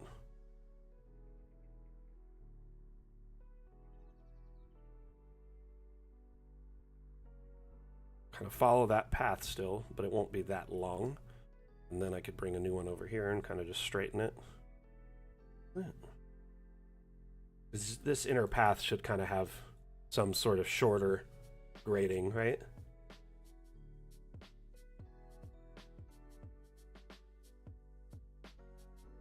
You collect schematics? Nice, Jim. I love cutaway views or exploded views of stuff.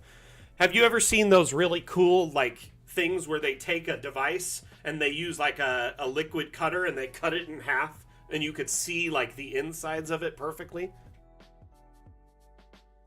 Hey, AJ, how you doing? Today we are working on a new section in the cemetery. This is going to be where the pauper graves are. So I'm kind of structuring it with roads and path kind of entries. There's going to just be graves packed in here for days, though.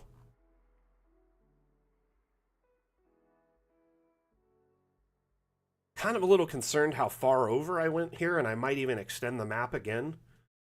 But we'll see. Because I want more space, and I want to pack in more graves, so the more space we have means more graves, right? Anyway, what you up to today, AJ? But right now, I'm just kind of I put in the road, and I'm putting in now all of this kind of fencing on the pathway.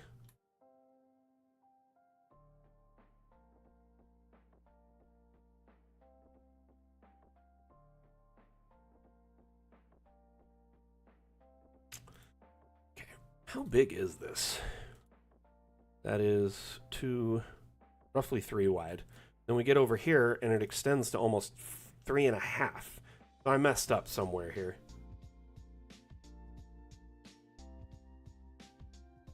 This needs to be like here, right?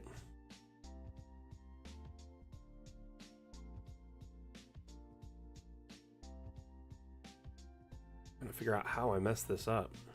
Just not a sharp enough angle on this fence, probably.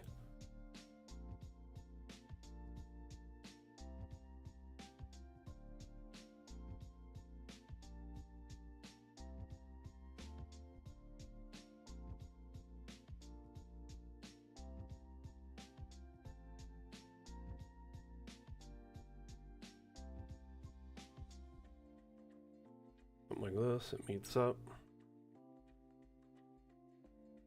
on that line. I can fix this path around here. That's not a big. I can just come in here to the terrain paints and splotch some grass on there. And we might even be able to add in some plants and stuff here to make it feel like hedges or something. Just didn't realize I was over 3 wide this whole time.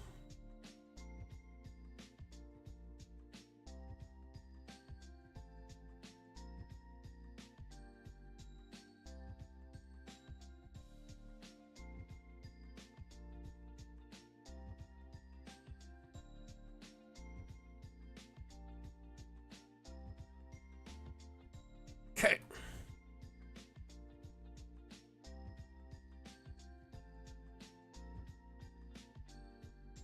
Say what, AJ?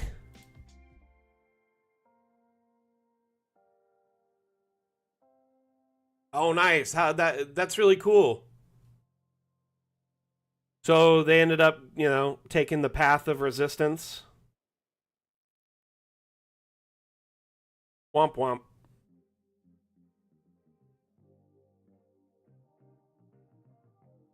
Hey, Artful Darkness, thank you for the likes. Much appreciated. How you doing today?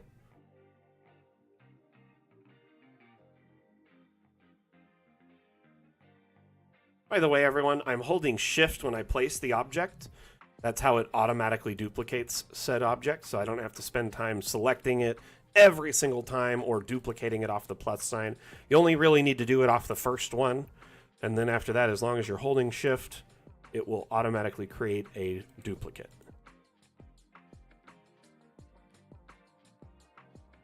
Okay.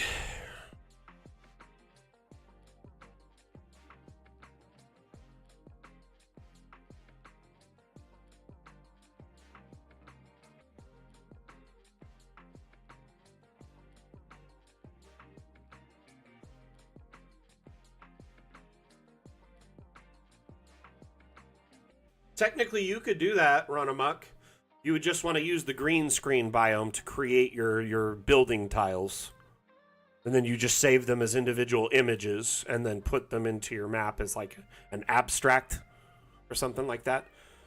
The green screen biome, if you go to new and then set up your map size, it's essentially designed to be a map where you can remove the green space either through like live chroma key removal in like OBS, Streamlabs, etc., or using photo and video editing tools like Photoshop or GIMP or Wondershare, etc. These tools allow you to remove the green backdrop, so you could build a whole building or even just record an object and export that as an image or a video. Like this is a great example here. It's going to get a little bright, but this here is this drill from Dungeon Alchemist, and I put this on this is a Or no, it's 11 by 20 is the map size. So that's about as close as you can get to 1920 by 1080 if you export at 150 DPI. Right? So you take that, and then you can create an object that you can insert into, say, Foundry, Fantasy Grounds, Roll20 as an image or a video that can be resized, rotated, moved around the map.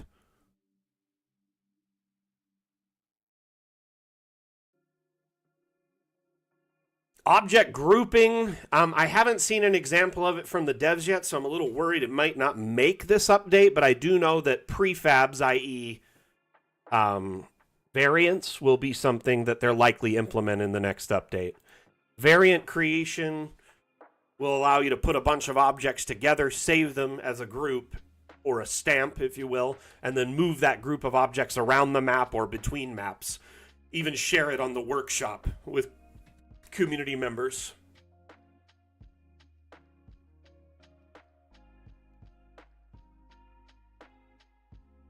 Run amok, I never heard from you to discuss streaming stuff.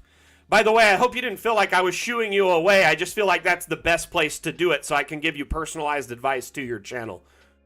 And that's exactly what I was talking to Cartographer about that day, is just setting up some time in the future to chat. But feel free to ping me and we can set aside some time to talk about your content creation and how we can help you capitalize on it. I mean, that's the main point of the green screen biome, is to allow you to, build a house on it and then export just the house by itself so you can stamp it on the multiple maps or around a map. It's a great way to also do the foreground layers of maps. So let's say you build your whole map, right, as a normal forest biome. That would be your background layer, right? The layer where the terrain is and all the homes. Then you take that map, right? If you convert the biome within the map, so save the master map, right? And then save a save as version of it to do a splinter. An offshoot of it, so you don't overwrite it, right? And then when you're in that save as new map, right, map 2, go into the terrain tab and change the biome from forest to green screen. And this will essentially leave all the it'll leave all the buildings, but it'll get rid of the terrain. So you can have the layout of where the buildings are, and then you can put, say, roofing on them. So you can grab roofs from the workshop, put roofing on all the buildings, and then export that with the green screen backdrop as the foreground layer. Take that to Photoshop, remove the green screen, save it as a transparent PNG or a WebP. It's probably better in this instance because it's more optimized. And then that could be the foreground layer. As long as you don't resize it or crop it, it'll be the perfect size and all the roofing will fit perfectly on top of things.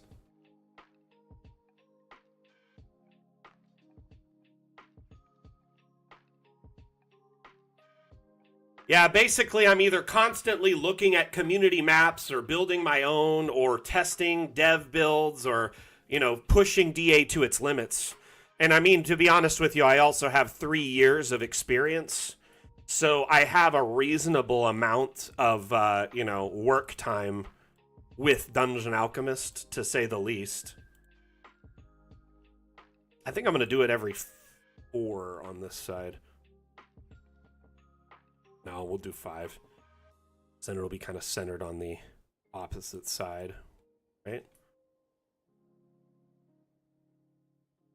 Because I want walkways in that are in different intervals here. Some of them look like they'll match, but then the others will be kind of, oh, here's one, here's one. But yeah, I mean, I've been making maps with Dungeon Alchemist before. We had things like the collision toggle or the Steam workshop. If you want, I can show you some old maps that I made that were absolute insanity. For instance, one of my oldest maps is this one here. And it's the Dwarven Prospector Mine. And I made this when one of our mods, this was before I was even the community manager, I made this map. And it probably took me a good 200 hours to make this map because I was experimenting with cave building and rails, things that didn't exist in Dungeon Alchemist at the time. There was no cave biome. There was no rails. So it was clearly, you know, just me kind of loving the software and becoming passionate for it and, you know, just trying to do what I... basically pushing the limits of what it could do at the time. But I remember I went into the Discord and I asked, hey, is it possible to build caves or mines?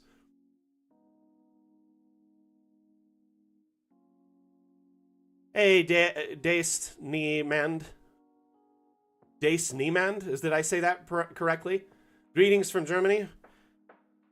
Willkommen.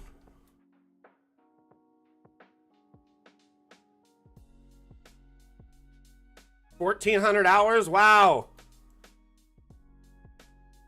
Congrats. So if you look at this, this was done, I just put like rocks all over the walls to make it look more realistic. These are all just like stones from the stone menu. What I had to do, because there wasn't a cave biome, I actually went in and I used, I believe it was it was the forest biome for this, right? And then I changed the terrain all to stone, and I raised the terrain up manually using the terrain tool, which at the time it was super slow, took forever, and I raised the entire area up as high as I could. And then I started carving into it, which also was super slow, but then that way I could negatively, you know, carve out the space. There is nobody? Interesting. I like that. That's a cool, interesting username.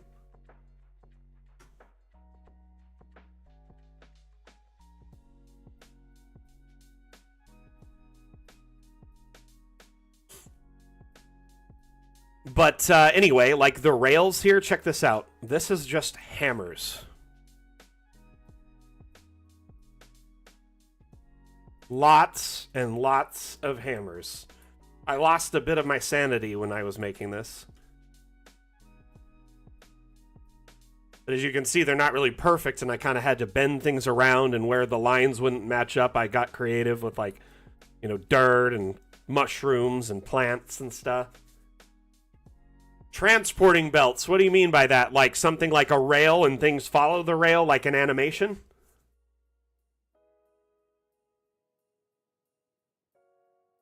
But the thing about this map made it all entirely before there were cave biomes, before there was a lot of support for mines, or there wasn't even a rail object.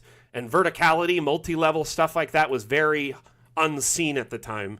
So this was like a groundbreaking map when it first came out. But I went in, and when we released Everything is Lava, I remastered this map again as like an homage to the previous build.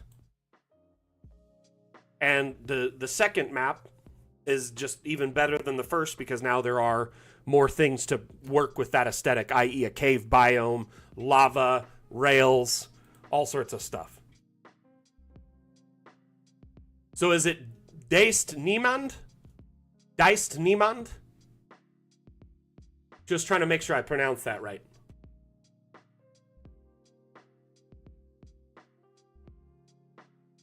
So conveyor belts or rails, things like that, where you can have things move on them, do not really exist in Dungeon Alchemist. I mean, we do have rails, and you can put a track, a minecart on it, but it won't follow the track, unfortunately. Nothing like that exists in DA yet.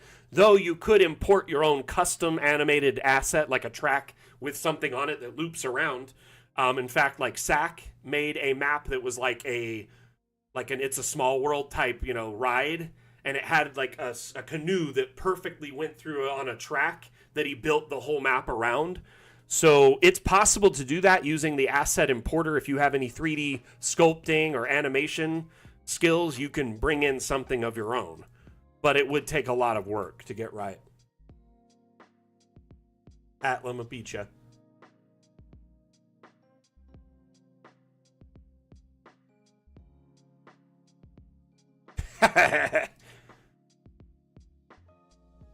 But this map is essentially a remastered homage to the first one.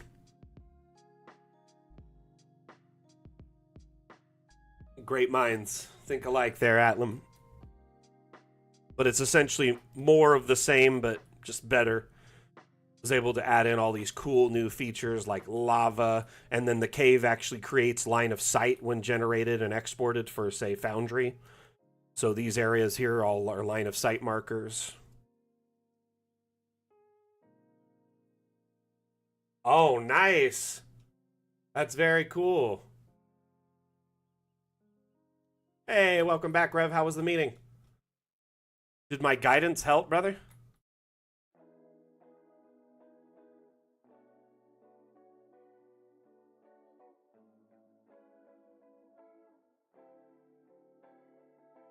Lots of life in this map, though.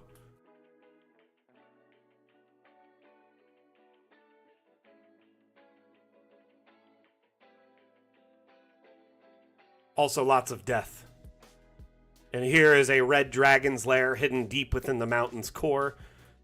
I like to think that the Dwarven brothers who've been mining here, they've been mining it for ages, but they had no idea there was a dragon's lair deep within the mountain. And I like to think that the dragon has an access port that's like maybe a hole or like a cave opening tall on the mount, like way high on the mountain's crest somewhere that like you really couldn't get to unless you flew up there. So it slumbers in here and has kind of, it's the reason the volcanic activity in this area is so, active. Let's just say that.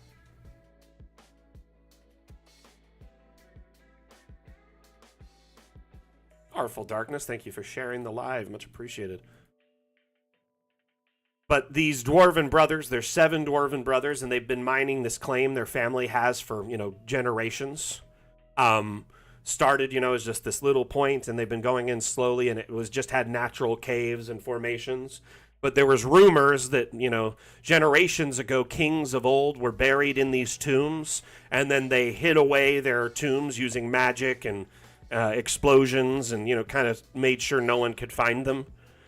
So there might be real treasure in here and things that they could, find and, benefit from in that way. Not just, veins of gold and ore and gems and stuff like that, but actually, burials from the past. I have actually several secret areas in the map. Let's look at it from top down.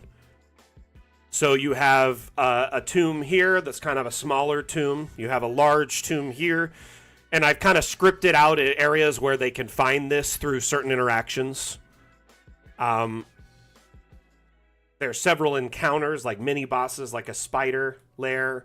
There is the kind of the whatever this is, it's Kraken type thing. Obviously the dragon. And then you could have other encounters through it, like they could encounter some goblins or kobolds living in there, or, maybe some kind of ghost or some kind of ghast or something to that degree. Curses, puzzles. Anyway, so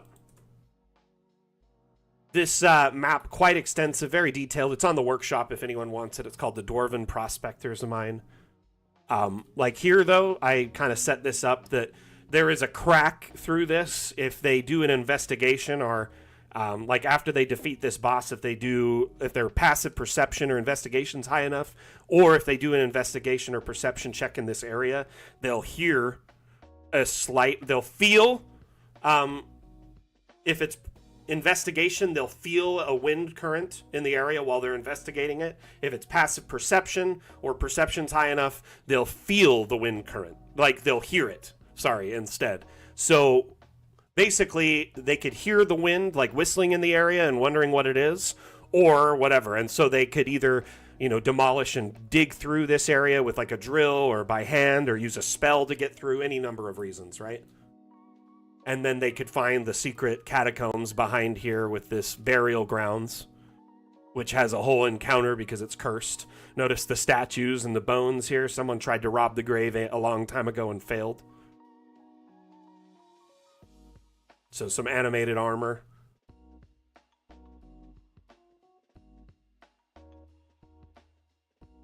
Yeah, there's tons of Curse of Strahd, Tomb of Annihilation. Void, thank you for the kind words. Honestly, though, when it comes to making maps, I excel, but when it comes to DMing, I am awful.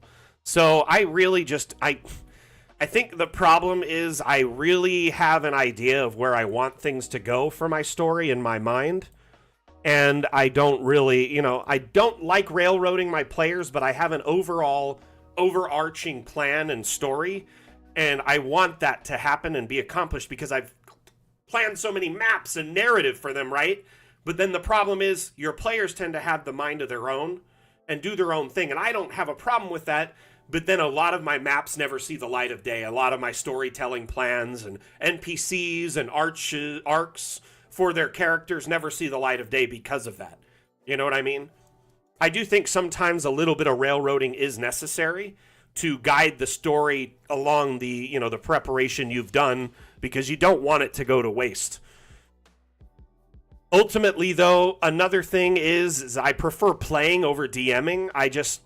When I've DM'd, it's okay. I'll do it once in a while, like a one shot or a 3-shot, but I really prefer playing over DMing.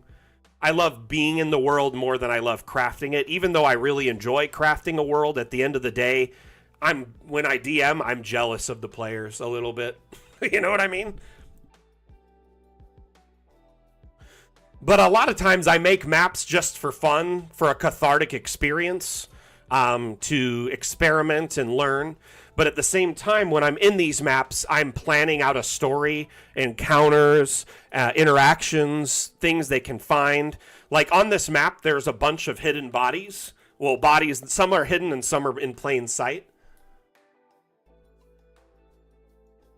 For instance, there's a grave here, right? And this is a subplot for this whole reason they were here was to investigate why these 7 dwarven brothers haven't come back to town to deliver their gold and gems and get supplies. Their wife is very upset that they haven't been home in a number of months. They're long overdue. So she begged you to go out here to investigate them. So she gave you a map to the claim to find it because it's a secret hidden claim. I actually did sell this map ages ago, but now that I'm the community manager, I would find it be a little bit of a conflict of interest to do commissions or sell maps. I feel like I'm in a position to really get like a lot of eyes on my work and wouldn't be very fair to those that do commission work in our community. Plus, I get paid the big bucks just to showcase the maps and stream it and showcase all our community's work, so I don't really need to do commission work anymore. Though I did before I, became the community manager because I was struggling. I was looking for work. That being said, though, we do have like several people in our community who are very talented that do commission work and offer commission work and have a Patreon and sell dozens and dozens of maps on them. You can investigate them in our Discord in the self-promo channel.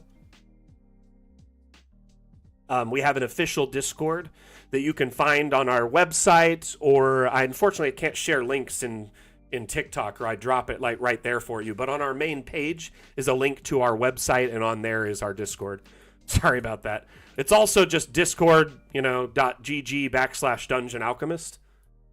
Thank you, Joseph. Yeah, I made this some time ago. I guess I got a little off track showcasing this map. But honestly, I'm a big fan of caves and mines. They're like my favorite maps to build. Dare I say I'm actually probably one of the like professional cave and mine builders in our community.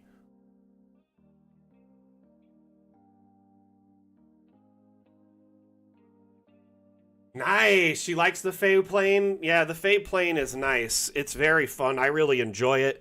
Have you tried messing with the lighting in it at all, Niemand?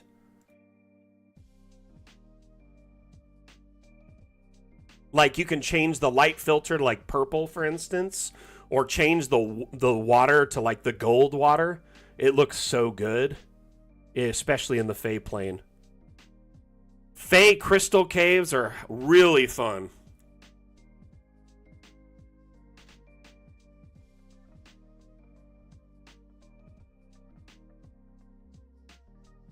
Well, I'm going to try and finish off as much of this fence because we got to wrap up. Oh yeah, let's turn this line on so I can follow this and not veer off too much over time. Make sure we're in perfect top down here.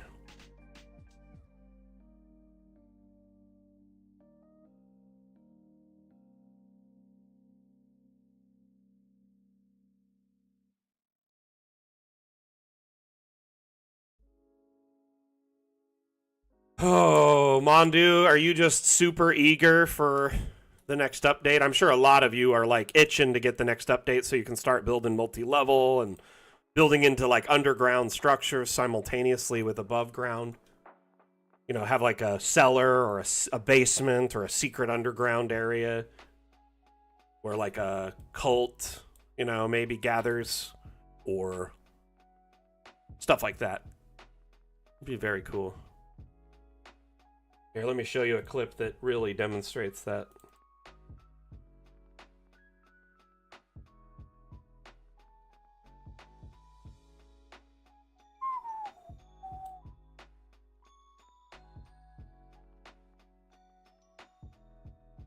Some of you may have seen this clip before, but it's a great demonstration of having like a secret underground like cellar or a dig. Maybe they're looking for some relic or artifact. Maybe it's a heist to try and get into the bank across the street. Could be a hidden cult underground meeting. You know, any number of things. Yeah, it might be fun to revisit some of my old maps. Like one of my older maps that I built before I was the community manager. I love to build maps that are like references to pop culture or existing things. So I made a map that was Bob's Burgers. Some of you may have seen my map on the workshop. It's still on there. You can search Bob's Burgers.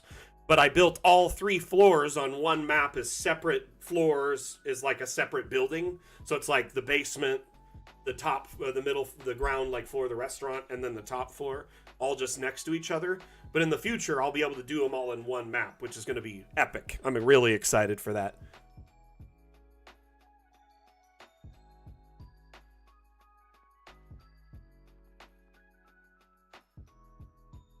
Nice. That's a great way to add, you know, some simplified fog of war when you're playing in person or when you're casting to your players. Use the black fog or, yeah, use an abstract image, the flat planes. You could set them as black. Or if you insert a full black image into it, it makes it even darker and you can cover entire areas. If you're playing in person with like a TV tabletop, some players or DMs will use like a curtain, like a sheet, like a black sheet to cover half the map and reveal it as they get there. I heard of a DM making like clouds and they put them over the map and pull it back as they could see. So they had like cotton kind of clouds, like little fuzzies that they put on their screen. Another person built like actual roofs out of construction paper. They got like brown and black construction paper. And they drew little tiles on it with like a marker. Hey, Jarl Elbow. How you doing? Welcome, welcome.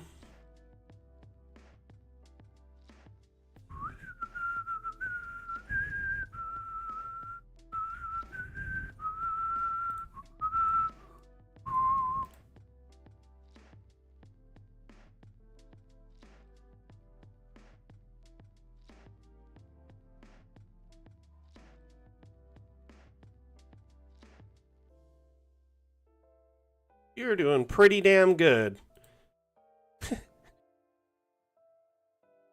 What was that on? I feel pretty damn great.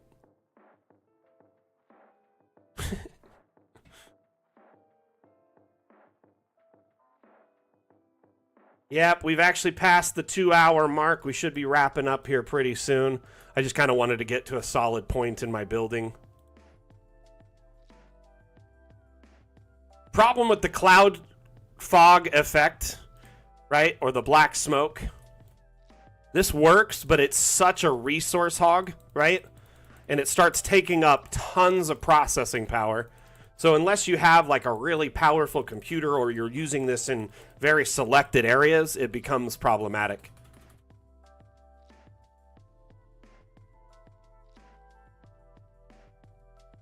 One thing I also love to do, like we mentioned before, is going into the object menu.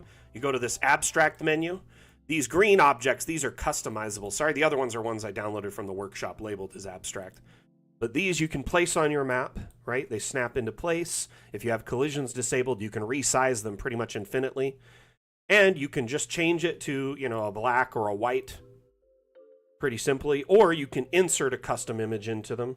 Anything you want, really, at the end of the day. But what I love doing is inserting a solid black tile so it's even more black than the kind of default. Then you take this and you could cover areas and use it kind of as a fog of war until your player's vision cone is in that area. These work really great if you're playing in person on a TV tabletop.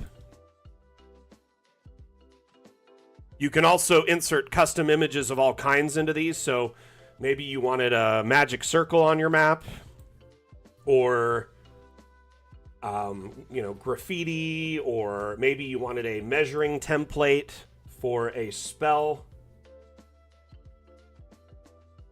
Stuff like this. You can insert into your map with relative ease. Custom images into your map, you know, just in a couple of clicks. I really enjoy... For room corners, what do you mean, Niemand? You know you can make, like, diagonal rooms and stuff now, right? So you don't need to rely on the images to fill in weird corners. First off, foremost, but when you have a floor plan laid out before you generate it, you can rotate it, right? You can raise and lower it. This is all stuff in the stock build of DA right now. You can also grab these little dots in the corner. They're kind of hard to see the further you zoom in. But these you can pull away from the center or pull into the center. And that makes convex or concave bites. Or if you pull away while you drag inward, it makes a diagonal cut. So then the floors inside will automatically match those cuts.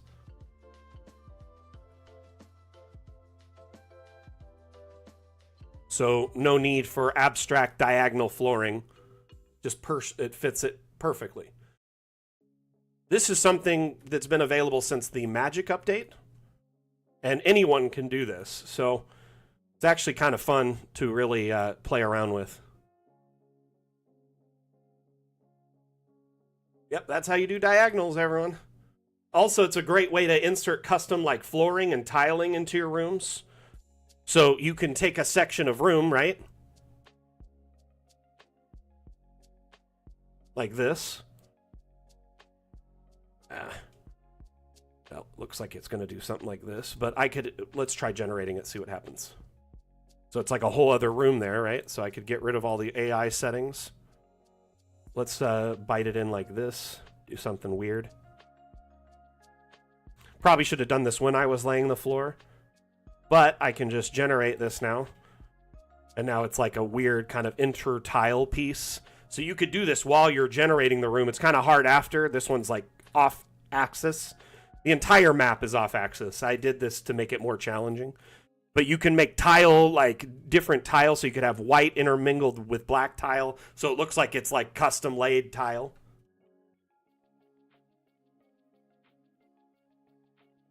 The tiles cannot be rotated, but you can intermingle different tiles with them. Does that make sense? So let's say I was drawing a room over here.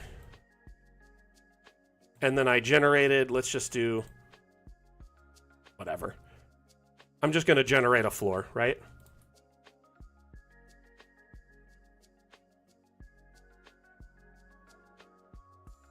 And then you could do like intermingled bites like this to have like patterns on the floor that are custom.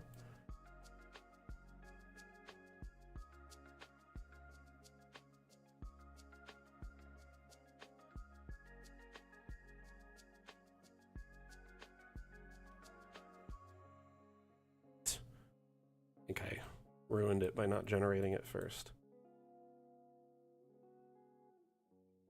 So now that I've got these generated, I can go into the floor tool. Let's try like tile, for instance, right? Stone. So you could have like this black marble on the whole backdrop and then do, say, like a white marble on the inlay piece, because they're technically considered separate rooms at this point. if that makes sense. So it's a little bit of work, but oh my gosh, is it rewarding.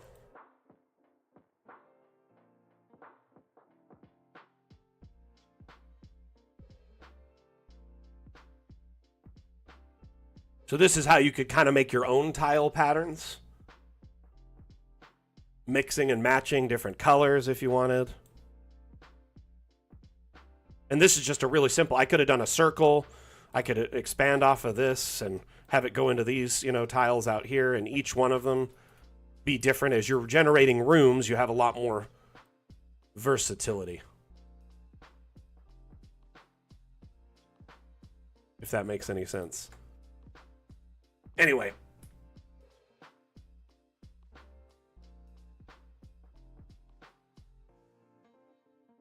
All right, it's time to wrap up the stream, everyone. Had a lot of fun hanging out with you all, answering all your questions, providing you real-time support and guidance. Remember, these streams are kind of like a class or a course where you can tune in, and I'm kind of like the teacher, the professor. You can ask questions, get real-time guidance. You can also share suggestions and feedback. I take notes during the stream and share it with the devs. Remember, each stream is AMA format, which means ask me anything. So you can tune in at any time if you need guidance, whether it's an export or how to build a multi-level structure right now in Dungeon Alchemist by hand, or how did you build these paths, or maybe I saw a map on the workshop and wondering how they accomplished that. Tune in, let me know what you need help with or guidance, and I'm there to support you.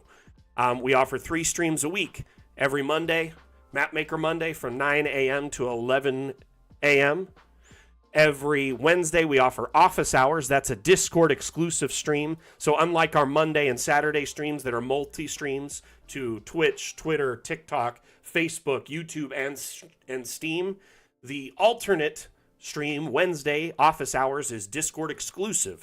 So you have to be a member of our Discord to tune into that. Unfortunately, they can't be involved in our multi-streams. So we've given them their own exclusive stream every Wednesday. Kind of laid back, more chill. We talk a lot about like pop culture and our own campaigns and share ideas for stat blocks and counters, maps.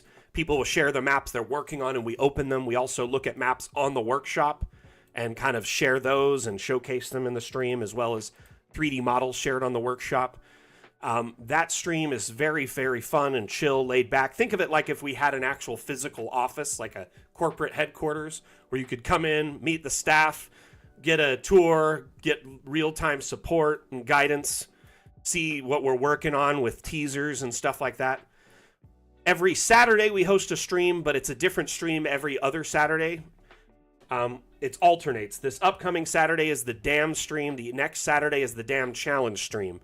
Dam stream is a showcase of community maps and assets on the workshop while we provide real-time AMA support, but it is a multi-stream available on all our other platforms. The opposite stream is the Dam Challenge, which you've probably seen the marquee on the bottom of the feed. This direction? That one. There. Sorry, I'm mirrored. And it says the Dam Challenge theme is legend. Using legend as inspiration. Make a map of any shape or size. Submit that in our Dam Challenge Discord channel. There's rules pinned at the top that you must follow to qualify. As long as you follow those rules and submit the map before the deadline, you have a chance to win the Legend Dam Challenge. Your map is the first map featured if you win on the Dam Challenge stream, garnering roughly 20-30 minutes of FaceTime with the community as we showcase your work and dive into every aspect of it. You win a $10 Hero Forge gift card, and your map is promptly featured on our weekly newsletter, the Cartomancer Chronicles, which is shown here in this tab and loads automatically for some of you if you're subscribed to it to receive new issues every Monday, which there'll be a new one coming up later today, so stay tuned for that. Anyway, thank you so much, everyone, for tuning in today. Had a lot of fun building a map with you, working on this road, kind of flattening out and mapping out this cemetery. Again, my name is Mac, the community manager for Dungeon Alchemist. We appreciate all this community, support, whether you are actively chatting and, answering questions from community members, whether you were lurking in the background, whether it was your first stream or your 50th. We appreciate you so very, very much. Thank you so much to the mods that were here today. Atlam, you were an absolute peach. I know Asmodeus was lurking on lock ready just in case we needed him. So thank you so much to the mod team. Y'all are rock stars. We'll be back Wednesday with the office hour stream. We're going to end the stream right now with a Dungeon Alchemist themed ad, and then we're going to end. So thank you for tuning in, everyone. Again, my name is Mac, the community manager for Dungeon Alchemist. We'll see you next time I give a damn. Hey, thank you for the follows. The Hairy Dude and Dovermo. Much appreciated. Much appreciated. We're going to run that quick Dungeon Alchemist themed ad and then wrap it up. Thank you all for being here.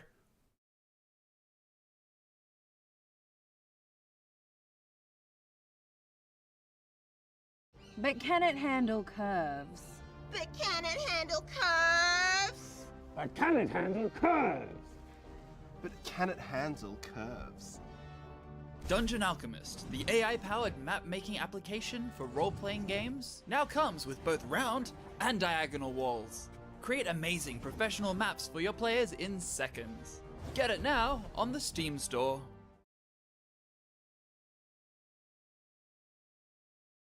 All right, everyone. Thank you so much for tuning in. I hope you enjoyed that ad that we collaborated with the amazing team at Deerstalker Productions, aka One for All. You may know them from YouTube or Twitch or Instagram. Absolutely hilarious comedy troupe that makes skits about tabletop gaming and video games and the like. Check them out. Absolute pleasure to work with them. We've done a couple commercials with them. Great people. Thank you again for tuning in. Again, my name is Mac, the community manager for Dungeon Alchemist. We'll see you next time I give a damn. Back out. Bye.